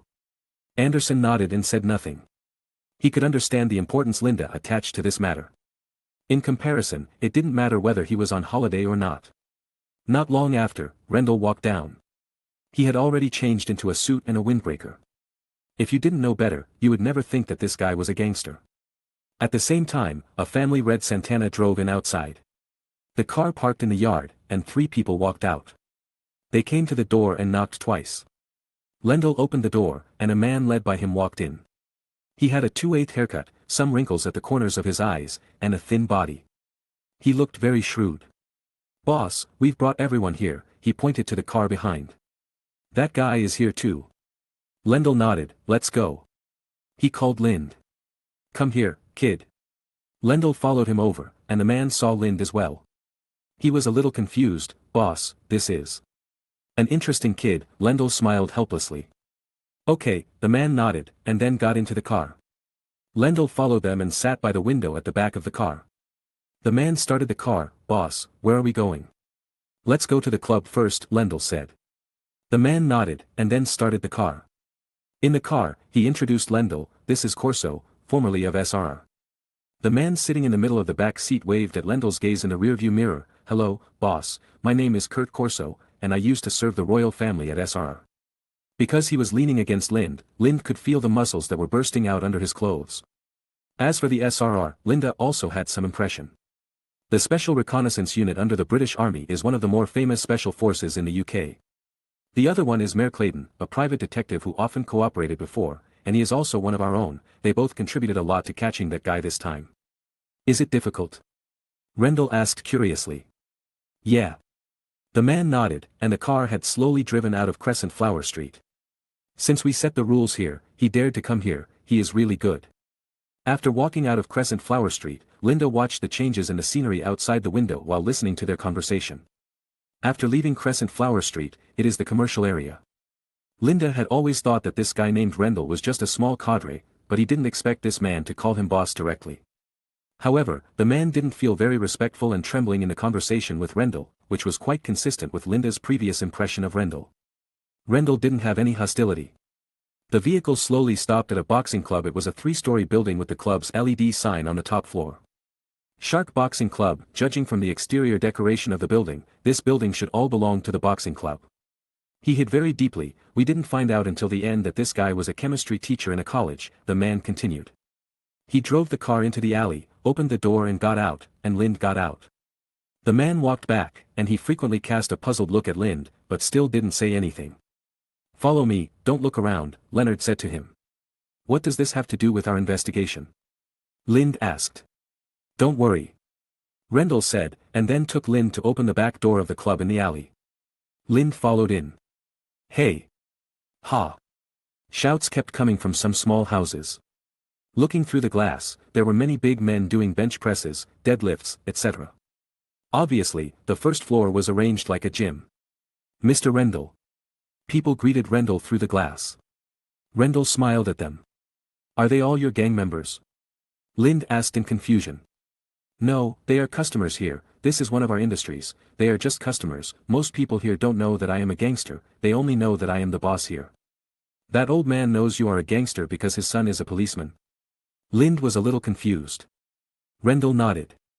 It's interesting, the police know you are a gangster, but you are still at peace, you are even going to help them now. We are all neighbors, and although what we do is not decent, we haven't done anything evil. After we came out, the security of the whole Surrey County has improved a lot, Rendell said in a low voice with a little pride on his face. Lind nodded and said nothing more. At this time, Lind also followed them to the basement. The basement was surrounded by iron walls, like an iron box buried in the ground. At the same time, the man behind him also had SRR Corso and Private Detective Merclayton. They pushed a large box together to the basement. The basement door was almost 10 centimeters thick and looked like a cold storage door. The SRR man closed the door with one hand and then locked several locks. Merclayton was obviously not the first time to cooperate with these gangs, nor was it the first time to come here. He watched with a normal expression. Lind twitched his nose, and his ears could not hear anything at this time. Usually, no matter where he was, he could hear the sound of water flowing everywhere. It has been strongly soundproofed, and there is a heavy smell of blood, Lind muttered softly. Rendell looked at him in surprise, not expecting him to notice these. The man opened the iron box and pulled out a man with a twisted body. Boss, that's him. The man said to Rendell. Suddenly, Lind saw Rendell pull out a pistol at him, and then, turned the gun head and pointed the gun handle at him. Kill him and prove your ability, said Rendell. Kill him? Lind smiled and took the gun. Of course, but you have to tell me why and what he did. If it's just a gang fight or something, I won't get my hands dirty. Rendell said, Cass, you come and explain to him what this guy did. This was the first time Lind heard the man's name, Cass. He kicked the terrified man lying on the ground and said, this guy dared to do it after his boss banned drug trafficking in Surrey. Breaking Bad? Lind was a little surprised. He heard Cass say that he was a college chemistry teacher in the car before. Cass continued to explain. Lind listened for a while and understood what this guy was like. He was a poor chemistry teacher. Because of his family's embarrassment and his illness that made him die soon, he decided to sell drugs to leave enough money for his family. What Breaking Bad? Cass looked at Lind in confusion, then kicked the guy several times. You must be very proud to see your students secretly taking the drugs you produce in your class. Rendell looked at Lind, you know about drugs. Bang! The bullet hit the man's head, and Cass, who was kicking him, jumped in fear. No need to explain too much, if it's to kill a drug dealer, there's no problem at all. You are so cruel. Cass muttered, then looked at Rendell. Boss, who is this kid? Everyone, including Rendell, was surprised. They didn't expect that the young boy in front of them was so brave. He took the gun from Lind blankly, and then said, okay, you have the guts. You are a powerful guy here. Lind looked at Rendell with a smile. You just took me to the commercial district, and then picked out a man and let an ordinary 13-year-old kid beat him to death. There are so many things behind this, but you don't seem to care. Rendell laughed, I am upright, although I am a gangster, I have never oppressed the people, the gambling, boxing and women's industries I run are all consensual. Indeed, since the boss took power, more boxers and prostitutes have come here spontaneously. Because we won't exploit them. Rendell sighed, we are all miserable people, let's go. As he said, Rendell took Lind outside, and Corso took the initiative to run over to open the door. Lind suddenly felt that perhaps Rendell was willing to help him and take him to act without being persuaded by what he said about cooperation. It was just because Lind said at the time. This church has a lot to do with the disappearance of my family. Chapter 184. When Lind followed them out, Cass pressed a button on the door. When they reached the first floor, they saw two big men coming down from upstairs. They greeted Rendell and then walked downstairs without saying a word, just like those customers who just happened to meet the owner of this club on the way to the basement. Obviously they came to clean up the mess. Obviously, in addition to being a club, this place also serves as a gang base to a certain extent. They kill people here, and there are people who are responsible for collecting the bodies here. Then, Lind followed this group of social people and got into the car again. Cass turned the car key, boss, where are we going? To No. 16, Jinhua Street, if I remember correctly, old Langdon's family lives there, Rendell said. Landon? That Detective Langdon's house? Yes. Rendell nodded. If I remember correctly, Mr. Langdon is just a little policeman, right? Detective Mayor Clayton was a little confused. This is what we call him, hee. Cass said, with a smile on his face. We all think he is quite cute. He has been persistently trying to drive us, the cancer of society, out of here. Corso smiled helplessly, but he doesn't know that if there is no boss, this place will only be more chaotic. He is a person who has truly seen the dark side of this world. When he first came to Surrey, he didn't think that this place would be ruled by a powerful gang. In his memory, the more chaotic the place, the stronger the black organizations will be. And the stronger the black organizations are, the more fights there will be, and the more chaos there will be. It is completely an endless vicious cycle. But in Surrey, the group of sharks led by Rendell is the only one. And after they occupied and incorporated the underground industry of the entire Surrey, they also lost a lot of desire to continue to attack and plunder, as if they were planning to stay in a corner of Surrey. What was most unexpected was that Rendell actually managed the entire underground industry in Surrey in an orderly manner. First, he thoroughly investigated the drug industry. And then rectified the other two industries, killing countless people and sinking them all into the Thames. Sometimes, floating corpses suddenly appeared in Greater London, and some of them floated over here.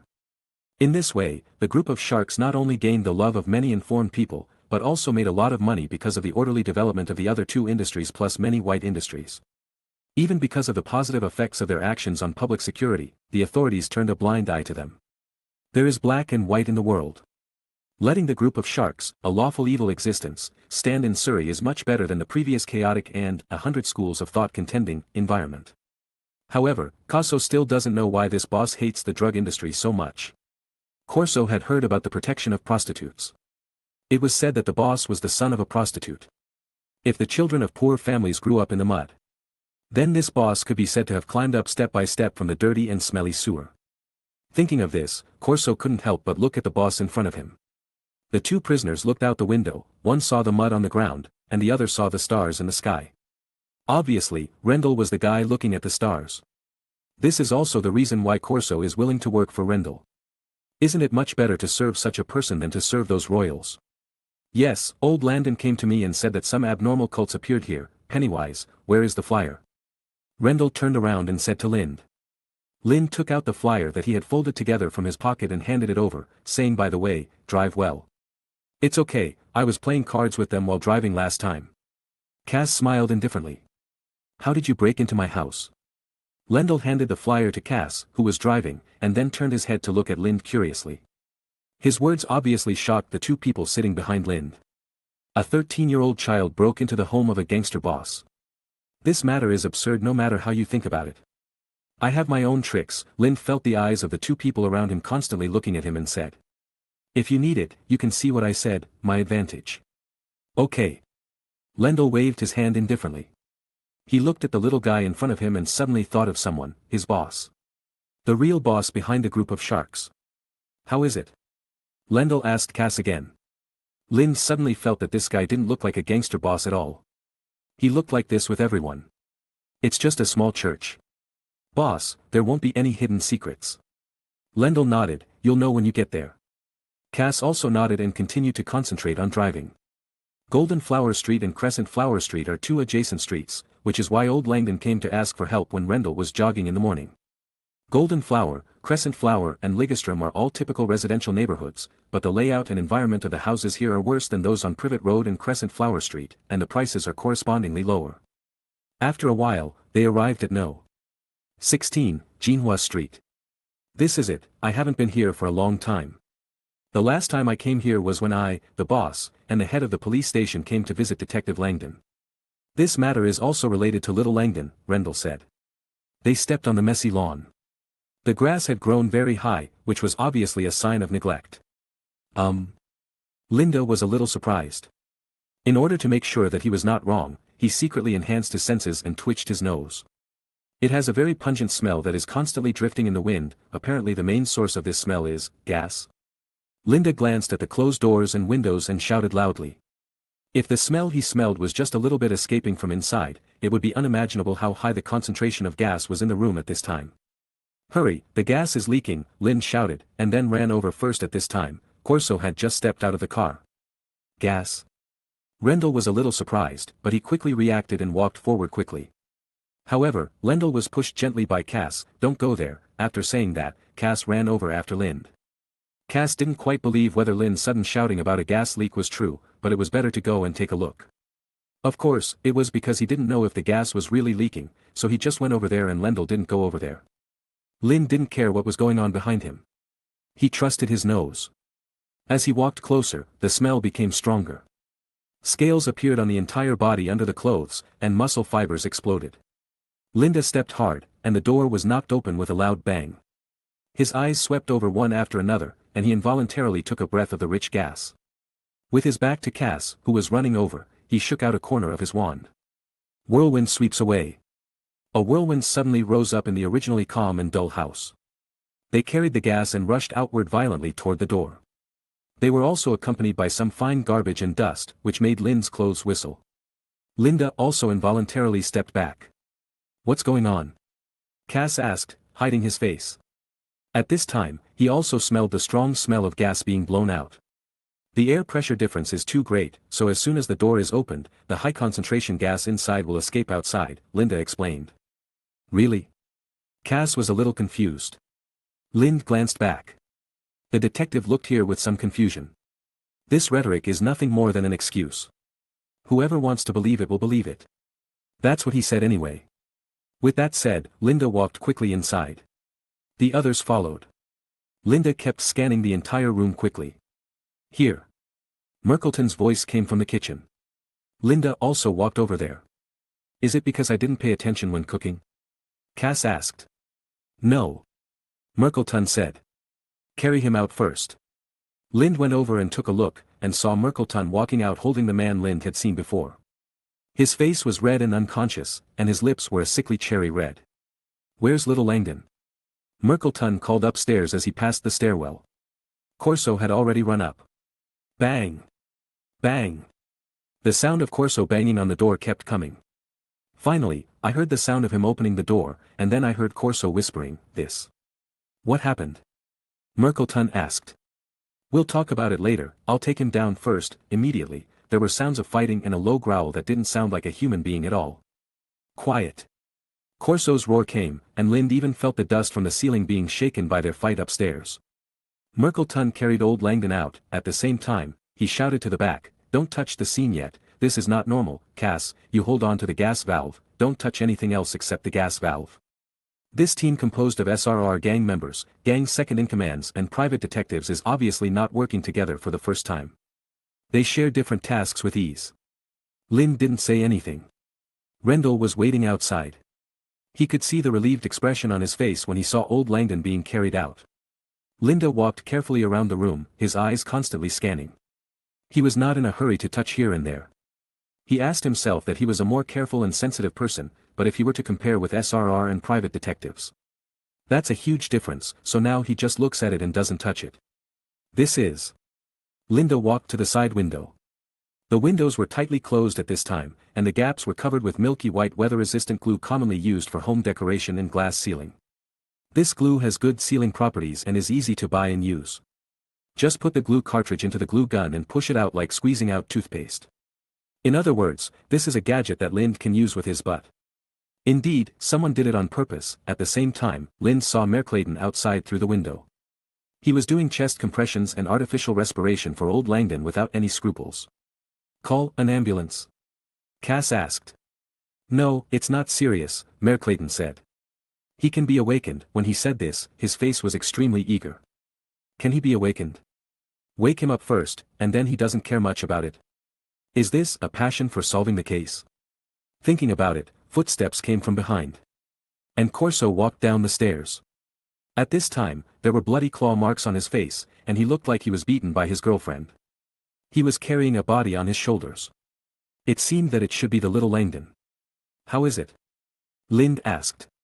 "Very weird," Corso responded, and then carried him out, and Lind followed him out. Cough cough.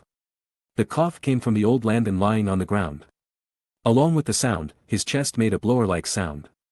Obviously, his lungs were also hurt. As soon as Corso went out, he threw the little Langdon on the ground. "Something is wrong with this." Merkelton nodded excitedly, "Yes, At this time, the old Landon stood up. Mercleton was about to start asking excitedly, but he saw him crawling to the side of the little Landon and patting his son's cheek. Cyril, are you okay? The few people looked at each other for a few times, all shook their heads helplessly and sighed. Linda went back and smelled, and said, it's almost dispersed, let's go in first, so that the neighbors won't see it. Lendl nodded, everyone come in first. Then, Mercleton helped the old Landon and walked inside again. Corso was a little unhappy. He just carried this guy out, but he carried him in again. Isn't this a pure waste of time? But thinking of the look on old Langdon's face just now, he could only pick up little Langdon and take him back again. After helping old Langdon to sit on the sofa, he grabbed the corner of Rendell's clothes. Sir, please help me. I know. Rendell grabbed old Langdon's hand and asked gently. Tell me what happened first. You fainted, gas leaked, this is not an accident, right? Old Langdon looked at his son being thrown on a sofa, feeling a little distressed. I don't know the details, but I think it must have something to do with that church. Church? Cass was a little confused. How could this really be related to some ghost church? Corso nodded solemnly. Is Cyril Landon a little weird now? Old Landon stared at Corso in a daze, a little frustrated, holding his head with both hands, and speaking in a confused tone. Yes, I think this is related to his last injury, and he is not weird, it's just crazy. Landon, hey, Landon, calm down, tell us everything you know first. We are professionals, please believe us. Mayor Clayton said impatiently, with a serious face. Professional? Old Landon glanced at Lind, who was picking his nose next to him. Chapter 185. It all started with that flyer. Old Langdon calmed down and ignored the kid standing next to him. That flyer appeared about a week ago, and it just appeared out of nowhere beside my bed. I went to the bar alone to drink some wine because of Ciro's matter the day before, so when I got up and saw the flyer, I thought I got it from somewhere when I was hungover. Old Langdon said with regret, I don't know if I had thrown the flyer away at that time, would the following things not have happened. So you didn't throw the flyer away at that time, but this small piece of paper caused some people with bad intentions to covet it? Mayor Clayton asked with interest. No one else, it's just that, starting from this flyer, Ciro began to show some changes, Old Langdon said. A month ago, Ciro had some unknown accidents during a mission. In the next 3 days, he had a high fever and his body temperature once soared to 100 degrees. 100 degrees. Lind was stunned for a moment before he realized that he was talking about Fahrenheit. 100 Fahrenheit is equivalent to 39 to 40 degrees Celsius, which is indeed a very serious high fever. At that time, Rendell and Mr. Cass went to the hospital to visit him. As he said, he glanced at Rendell. Rendell and Cass nodded. Just like what they had said before, they did visit Ciro when he was sick before. On the 4th day, his high fever subsided without any transition. After that, he directly resigned from the police station and locked himself in the house. At this time, the joy on Merclayton's face was visible to the naked eye. That is to say, after a mission, your child first had a high fever for 3 days, and then had serious mental problems. Old Langdon was a little angry. My son has no problems. Mayor Clayton didn't care about old Langdon's emotions. Sir, I am a well-known private detective in Surrey and even in Greater London. Maybe my words are not very pleasant to hear. But if we want to grasp the truth in the fog, whether it is words or self-esteem, we should honestly give way at this time, right? From your description, Ciro had a high fever, resigned, and locked himself in the room. This is a manifestation of severe mental stimulation. Why do you deny it? Old Langdon stared at him, like a balloon about to explode. Sorry. I'm too sensitive. Merclayton smiled to show forgiveness. Please continue talking about what happened before. Yes, he suffered serious mental damage, but I don't know why. I went to his colleagues to find out the situation, but they also said they didn't know. Do you think they really don't know, or they don't dare to say it, based on your years of observation? Merclayton asked. From the beginning, only Merclayton was asking questions and others were listening. I think they really don't know. Their concern for my son and their confusion about my questions are hard to fake, Old Langdon said. After that, he just ate a little bit every day, like a walking corpse, and he was in a daze every day. Including me, he seemed to be unable to hear what anyone said to him. He didn't eat anything, unless he was particularly hungry, then he would eat whatever he had. Once I heard the kitchen overturn in the middle of the night. I thought it was a thief, but he was eating the raw food in the refrigerator. As he said, Old Langdon looked at Ciro, who was lying on the sofa. When it was more serious, he even ate the grass outside. Several people looked at each other, and saw the solemnity in each other's eyes. Even the instinct of eating was confused. What kind of experience would cause such a serious psychological problem? Sure enough, just as old Langdon said, if he was looking for a hospital, then Cyril Langdon would have been locked up in a mental hospital at this time. At that time, I was ready to support him until he died, old Langdon smiled bitterly. But after the flyer appeared, the situation became more serious. At that time, I didn't rush to throw away the flyer. I took it to the bedroom and threw it casually on the coffee table. After that, I went to the kitchen. However, when I was doing the morning, I heard Cyril's howling in the living room. Howling. Is this the word to describe it?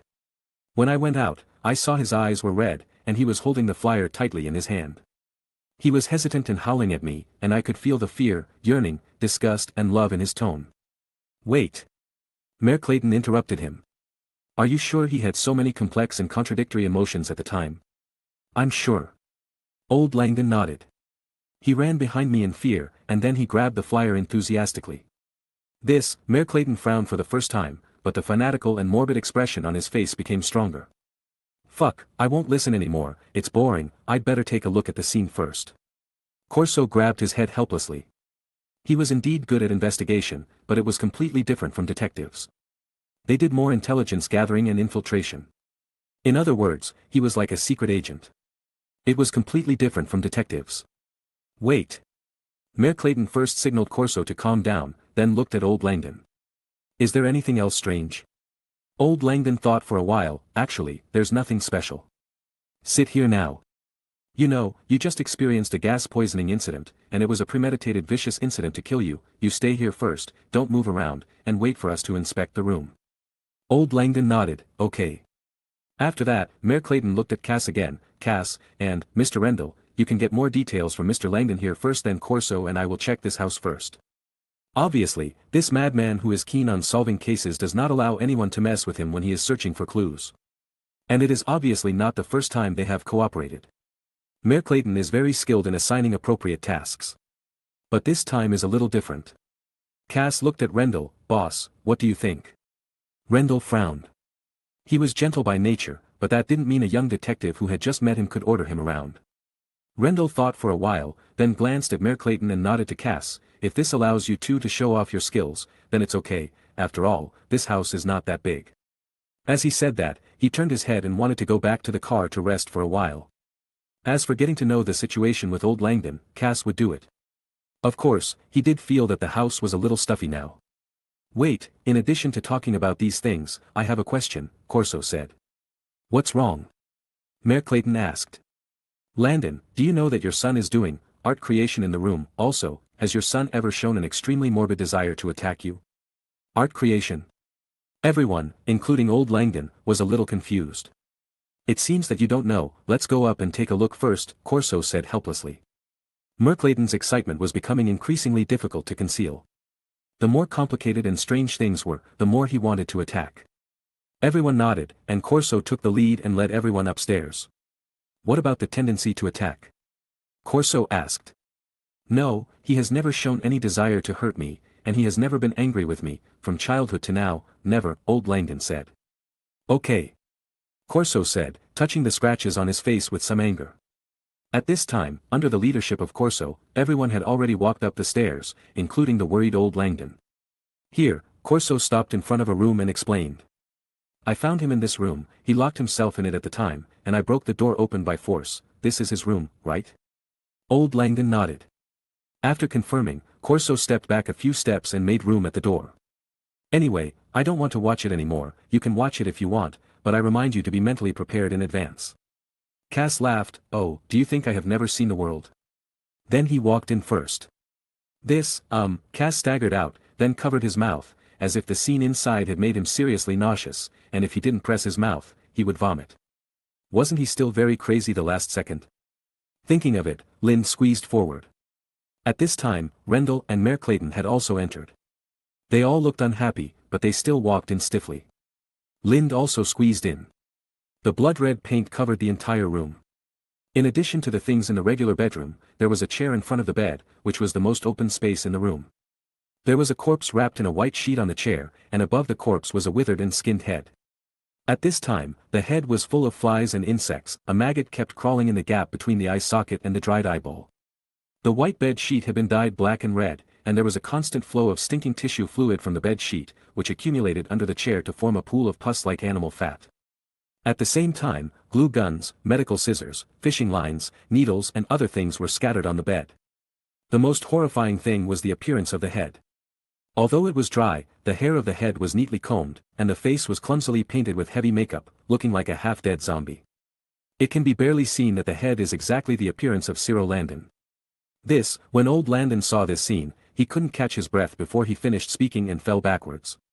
"Cass, take good care of old Landon," Lendl said lightly, his words were no longer gentle. "This kind of vicious incident is simply," Lendl said with gritted teeth, but no one could hear the anger in his mouth. "Don't be impatient," Lynn said. "Something is wrong." Lynn's nose twitched, his eyes turned into squares, and he kept looking at the head. "In addition to the stench of flesh and blood, there is also a hint of the fragrance of soil," Lynn said slowly. "The fragrance of the grass nurtured by the soil is too subtle, so it is covered by the strong smell of blood and decay." Lind walked over slowly, and Mayor Clayton approached the corpse with him. "Do you really have such a good nose?" Merkelton laughed. "You could smell the smell of gas right away. It's just talent." "Ha! I found what I have been looking for in you." Linda raised his eyebrows, not understanding what this somewhat abnormal detective was talking about. Linda's wrist shook, and the wand that was originally in his sleeves turned into a Mitsubishi thorn that shone with cold light. At the same time, Merkelton also walked in front of the corpse, stretched out his right hand and grabbed the head, not caring about the pus and flies. Bah! Linda's wand pierced the corpse and then sliced it horizontally. A large pile of meat gushed out from the opening he opened, as if it were parting a packaging bag. At the same time, Merkelton also held the head, then exerted force on his wrist and began to twist it, as if he was breaking a branch. Caca! The originally rotten cervical vertebra was broken off by him, and then he lifted the head up like a basketball. "Sure enough, this is a modified, decayed corpse, not the corpse of little Detective Langdon, as it appears," Lynn said slowly when he saw Merkelton's head being lifted up. "Mr. Rendell, if possible, could you please ask your people to investigate whether there have been any recent thefts of bodies? The stolen bodies were whole bodies within a month, uncremated. In this case, it is recommended to go to a medical place to investigate, such as a medical school, a hospital morgue, etc." Merkelton said. He was very respectful this time, obviously he didn't want to touch Lendel's brow now. "There is also the crematorium, which is the most likely place, because if their customers disappear, they are most likely to hide it," Linda added. No, can you explain to me what's going on now?" Lendl was a bit confused. Why didn't he understand anything? Merkelton just brought the head to Rendell. "Mr. Rendell, look here," Merkelton pointed to the hairline of the head. "The hair of this corpse is sewn together with a wig, of..." Rendell took a closer look, and sure enough, the surface skin of the hair on top was very different from the facial skin below. But, let alone seeing it, even if he saw it, he probably wouldn't think much about it at the time. As long as there is hair, the human scalp and face are not the same color. Also, when we came in from the front, I noticed that there were signs of being pulled back on the back of the face and on the neck. As he spoke, he turned the head around and showed the back of the head to Rendell. Rendell endured his nausea and looked at the head. Sure enough, there were rough sewing marks on the back, and even the thread ends had not been cleaned. Combined with the fishing line and needle on the bed. Obviously, little Mr. Langdon used another corpse to recreate himself by filling, sewing, and stretching the skin. I didn't expect little Langdon to be a crafts enthusiast. Linda said. Chapter 186. What about you? Rendell looked away from the lifted head and looked at Lind hesitantly. I smell nothing but blood and rotten flesh. Linda said slowly, pointing to his nose. I don't understand, what else smells like? Rendell heard what Lind said and subconsciously twitched his nose. As a result, the stench in the room made his face wrinkle up. Just the stench. Linda lightly kicked the scarlet meat mud that flowed out of the corpse's abdomen with his toes. This is a mixture of fresh meat and soil, you can smell it if you get closer. Forget it, he exited the room and looked at Corso. Is this the artistic creation you are talking about? Ah. Isn't it? I think it's quite artistic. Perhaps it was because he had seen so many corpses that he lacked the fear of corpses, or perhaps for other reasons. Anyway, in his mind, this is a work of art made from a corpse, no different from a statue carved from marble. Rendell shook his head helplessly and looked at Cass, who was taking care of old Langdon. Cass. Come and talk to this detective. Rendell said, carrying old Langdon down, and then Corso ran over and picked up old Langdon. Boss, I'll do it. Cass nodded, greeted the two people in the room, and walked downstairs. Afterwards, Linda took another look at the glue gun scattered on the wall.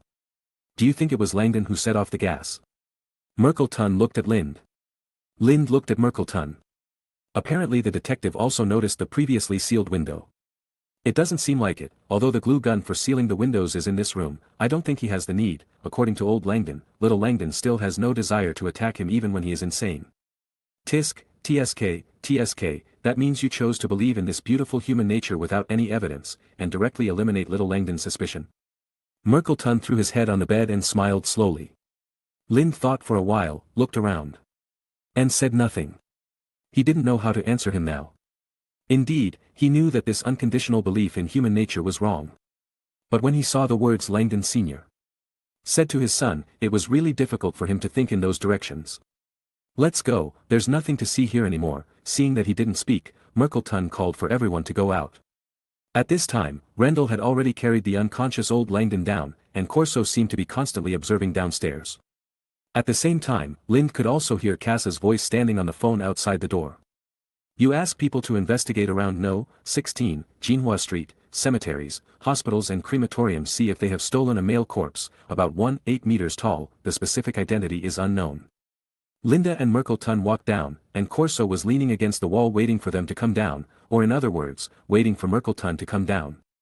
There is nothing to see down there, nothing, except for the gas valve that was twisted open. Everything else seems to be fine. All the windows have been sealed with tape from the inside. I still think the most suspicious person is little Langdon. Merkelton nodded, and Cass came back at this time. Boss, everything has been taken care of. Rendell in the living room responded, and Cass said as he walked, Boss, this is very strange. Why don't you just leave it to me? If I remember correctly tonight, it's from Greater London, Rodhan's party, right? Rendell frowned and said, I won't go. Aren't you going? Cass whispered. Are you really not going? That was the gang idol of our childhood. And with his help, we should be able to avoid a lot of obstacles. Rendell looked at Cass. My biggest obstacle now is this matter. Such a vicious incident happened in Surrey County, and I can't ignore it yet. Lind watched them talking and felt that they really didn't look like gangsters at all. But rather like enthusiastic citizens and messengers of justice. As revealed in the conversation just now, Cass and Lendl must have known each other since they were very young. Boss, do you need to call the police? They may have more professional methods. You can't call the police. Merkelton said categorically. Little Langdon is mentally disturbed, and the police department's biggest suspicion is that they don't ask questions. On the contrary, not only can't call the police, we also have to investigate the police station. Cass and Corso looked at Rendell, waiting for his order. Rendell took a deep breath, stood up from the sofa again, and nodded. There is really no need to call the police station here is too incompetent. As he said that, he changed his previous appearance and said. Cass, find 2 gentle-looking people, put on police uniforms and start visiting the neighborhood here to investigate. Mainly asking about church matters and little Langdon's situation. At the same time, they were calling for someone to clean up the place, take the 2 of them back, and interrogate little Langdon. After that, he looked at Corso and said, this is probably not the first time you and this detective have cooperated. You are responsible for cooperating with Merkelton's investigation. If you need help, please contact Cass. Corso agreed, yes, boss. Obviously, Lendl knows that there is not much he can do in this series of things. His advantage is that he has many helpers. A few people nodded, and Rendell added, there are other arrangements, and I will inform you by phone later. Several people nodded. Seeing this, Rendell looked at Lind and said, Pennywise, you go home first. Linda frowned. His idea has not changed. He used the power of this helpful gangster to obtain information for free to help him catch this Cthulhu cult. In Linda's mind, those who have no role will be kicked out. And now, he is obviously the one who has no role. He asks himself that he does not seem to have a role comparable to other people in this group. Intelligence and investigation are all, there are better people to do it. Sure enough, he was still kicked out. Linda was a little irritated. It is undeniable that in some cases, the power of an organization is much greater than that of a person. But looking at the current situation, it seems that I can no longer enjoy the organizational dividends. Okay. Linda said helplessly. Lendl patted his little bald head and said seriously, I will really tell you. After saying that, he took out a mobile phone and handed it to Linda. There is only one phone in here, and that is me, of. Well. Don't you want to kick me out? Linda has not yet reacted. His idea of being kicked out of the team if he has no effect is correct, but that is correct between them as adults, not as a child like him.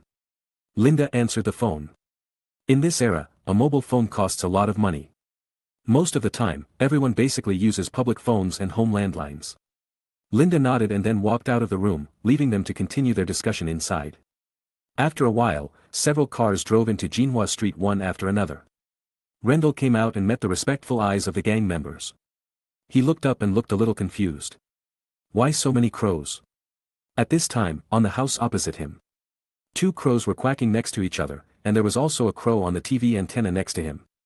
There were still several crows flying in the sky. Rendell took a look and found that the activities of those crows were basically concentrated on Jinhua Street. At this time, Linda returned to the business district, and he now planned to go to the mall to buy something.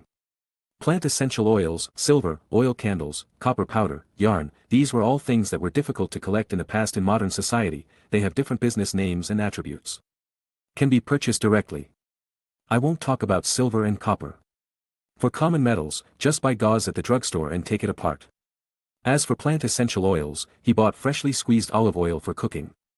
Oil candles, and suitable sex candles in a store, they were particularly good. When he returned to Mrs. Fig's house, he passed through an alley carrying these things, and then his hands became empty again. Mr. Pennywise.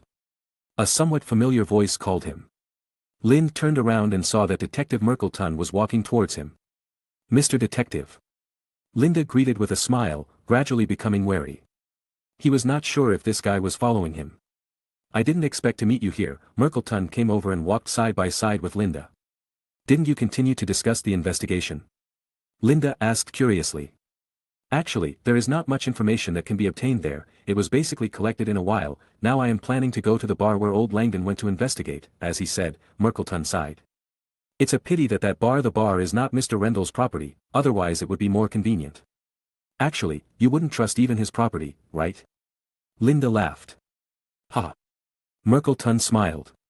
You're right, I'm quite suspicious. As he said that, he changed the subject. Do you think Mr. Rendell is weird? Linda didn't understand what he wanted to say, but he still nodded. That's right, I feel like he has a great hatred for cults and drugs. Merkelton nodded. I have some gossip here, I wonder if you are willing to listen to it. Free? No. Merkelton shook his head. Then what do you want from a child? Linda was a little confused. Merkelton looked at him several times, then paused on his robe. You are not an ordinary person, Mr. Pennywise. What makes ordinary people different from ordinary people? Linda asked doubtfully. Merkelton shook his head. Mr. Pennywise, you don't have to doubt it. I have been a detective for almost 20 years. After so many years in the industry, every few years there will always be a case that is difficult to explain and then closed in a hurry. However, no one, including me, can recall the details of those cases. So at this time, I will choose to review the entire case. It turned out that many details in the case did not match up. The case I remember most is that of a woman who was whipped to death and found in her bedroom at home. At that time, I was trying to make inferences based on the blood stains on the clothes on the female body, but I ended up saying for sure, the body itself has no bleeding wounds, so the blood stains on the clothes are the prints on the clothes. Can you understand? I said such nonsense at the time, but everyone including me, everyone nodded in agreement and said that my reasoning was too right. Lind immediately realized what Merkelton wanted to say. Isn't this situation the application of the confusion curse? What's more terrifying is that my memory has been interrupted since then. There is also oblivion, which is obviously the work of a wizard. As he said, the two stopped by the roadside, and Mayor Clayton looked at Lind with burning eyes. Do you know that feeling? It's like when it's snowing, you are observing the footsteps in the snow, and you think in your mind, the owner of this footstep is walking normally. Then the next moment, the footsteps suddenly become extremely messy, and at this time you think, he suddenly started dancing while walking. Then, the footsteps suddenly disappeared, from the blank snow, disappeared. You can only infer that, after dancing, he flew away. Is this reasonable? This is unreasonable. Mayor Clayton said. And this is not an isolated case. In the cases I have investigated for more than 20 years, more than 10 cases were closed inexplicably without a beginning or an end. Every time I was reasoning and investigating, I didn't feel anything strange, but when I reviewed it, I realized the weirdness. So I inferred that there is another force in this world, which is hidden in our lives and affects us. Merkiten looked at the traffic and said affirmatively, there are really people in this world who can fly in the snow. Very interesting story, Linda smiled. Merkiten looked into Linda's eyes and said firmly, "Mr. Pennywise, you are one of the owners of that mysterious power, you are definitely not a 13-year-old child." "I am a 13-year-old child," Linda said helplessly. Sure enough, the confusion spell, the forgetting spell and the restoration spell cannot perfectly cover up the existence of wizards. Especially for a professional detective like Merkiten, wizards thought that everything would be fine after casting a spell, but they never realized how conspicuous the details they left behind were in the eyes of some people, just like the footsteps that suddenly disappeared in the snow.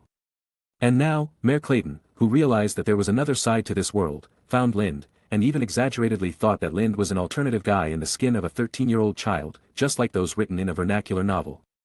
"I still don't understand what you are talking about," Lind said. "If you pay attention, you can see that there is always a stick-like object in your sleeve," Merkiten said. "My knife," Lind said. "The knife I used to cut open the body's belly." "Let's not talk about how big the difference between your behavior pattern and that of a 13-year-old child is, just talk about your knife. Don't you put your knife in your sleeve without a scabbard? And it's a sharp 3-pointed bayonet," Merkiten said. "Mr. Pennywise, I don't have any bad intentions, I just," seeing that Lind didn't speak, Merkiten hurriedly explained, as if he was afraid that Lind would disappear into a puff of smoke in the next second. "I just have a morbid curiosity, just like I am extremely eager for complicated and weird cases." Chapter 187. So. Linda was a little confused. "So I hope to gain your friendship," Merkiten said. Lind scratched the back of his head in embarrassment. "So you want to use another ordinary person's information in exchange for my friendship?" "No, I didn't mean that," Merkiten explained. "I just hope that I can be in touch with that world, even just a little bit, just a little bit." Just when Lind was thinking about how to answer him, he just skipped the topic and said, "As far as I know, Mr. Rendell is 35 years old and is the son of a prostitute here in Surrey at that time." The cliché plot of the mother being a prostitute and the father unknown. Many people believe that Mr. Rendell's mother was a prostitute and his father was an unknown customer, and his life has been very hard since he was a child. This argument is now the most widely circulated among the middle and lower classes in Surrey County. But this statement is only true half. Mr. Rendell's father was not a simple guest, he was a clockmaker in the town at that time. He was handsome and modest, he had married 2 wives before, one died of an accident and the other died of illness. So there were rumors at the time that his father, Jack Rendell, was an unfortunate man. Then old Rendell went to seek services because his physiological needs were not met because he was a bachelor. Linda asked. Merkiten nodded. More than that, many prostitutes at that time were afraid to provide services to him. His reputation as an unfortunate person has changed from the initial, "marriage will bring misfortune." Through continuous word of mouth, it became, "women will be unhappy as long as they interact with him." Such a reputation even made it difficult for his watch business to continue. So by such a coincidence, a new woman in the industry took Mr. Rendell's order. The woman has a seriously ill father, is very short of money, and because she has a scar on her face that looks very scary, she is not afraid of the unfortunate aura of old Rendell. Mr. Rendell doesn't have much money because business is not easy, but that woman is cheap.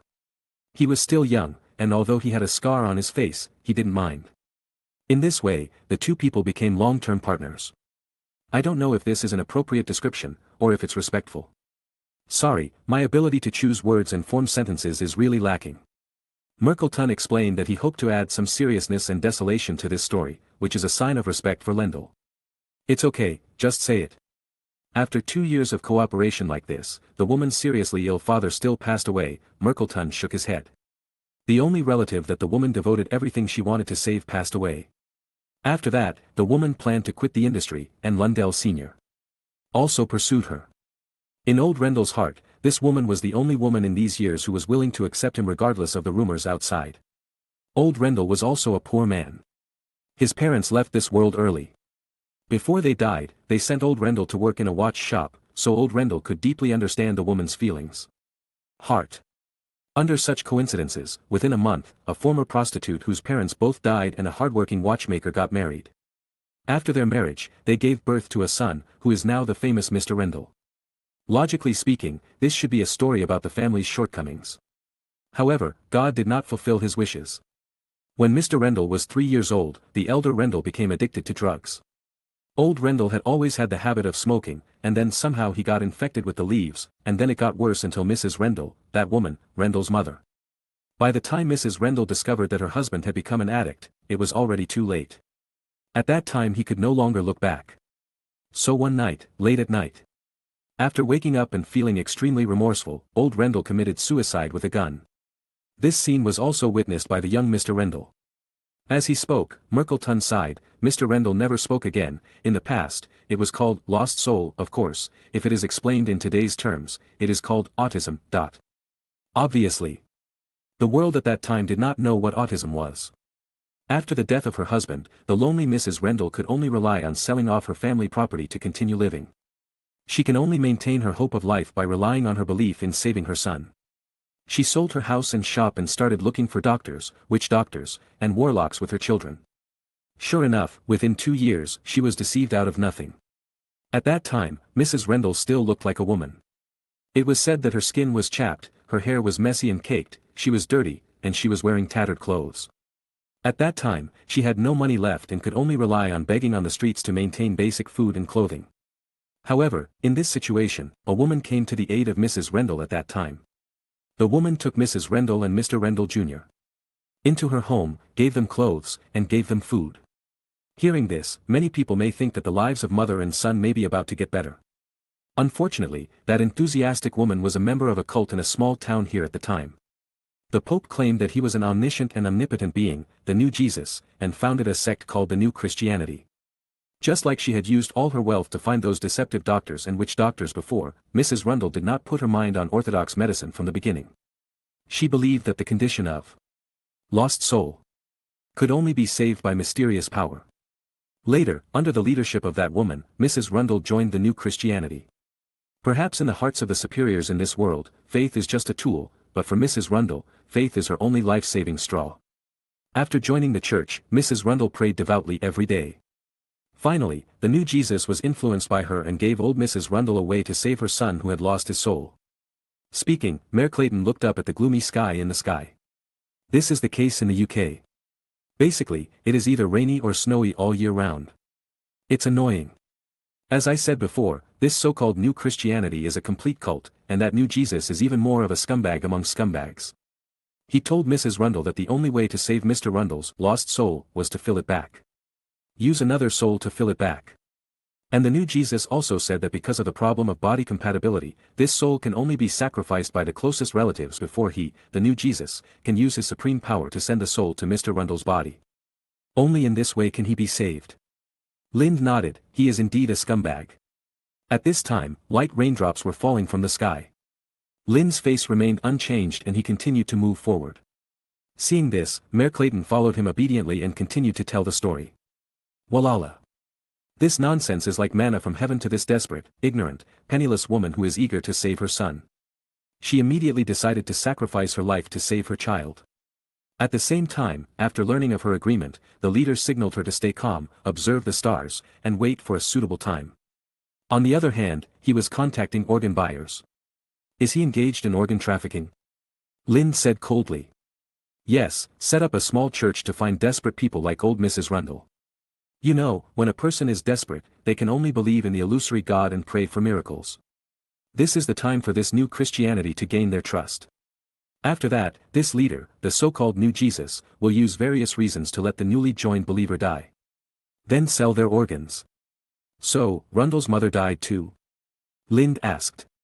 Merclayton nodded. Yes, but Mr. Rundle himself is very lucky, he survived. The leader originally planned to kill Mr. Rundle Jr. after Mrs. Rundle died. Speaking of this, Mayor Clayton paused. Here we have to mention a person, Rodhan Capone. Rodhan. I just heard from Cass that tonight is Rodhan's party, and that Rodhan is their gangster idol.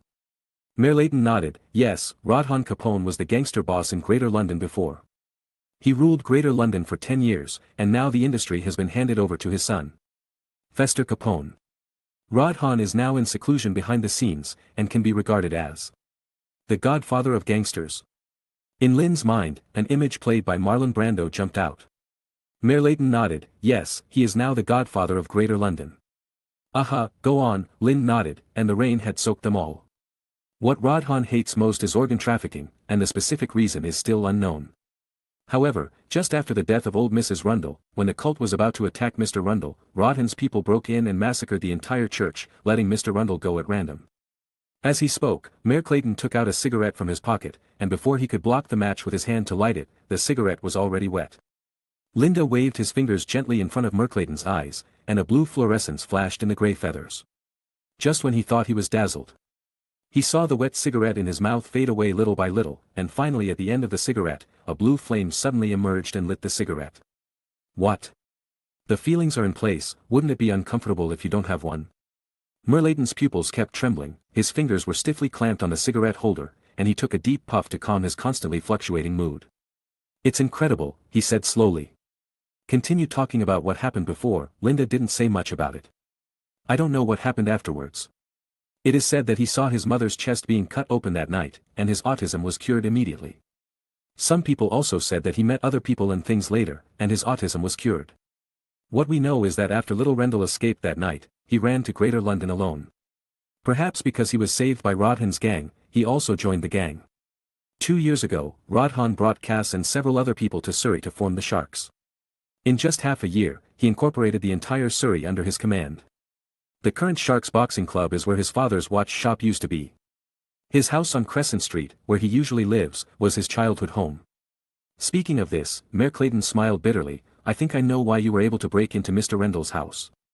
Linda nodded, and Merclayton continued, because of these past experiences, Mr. Rendell hates drugs, cults and organ trafficking the most. It's hard to imagine that Mr. Rendell, who has not received an orthodox education, would grow up so upright in a wild way. Linda laughed. That's right, no one expected it. Merclayton nodded slightly. Then, Mr. Pennywise, can I know your contact information? Please rest assured that I have no ill intentions. Didn't you follow me all the way here with this idea?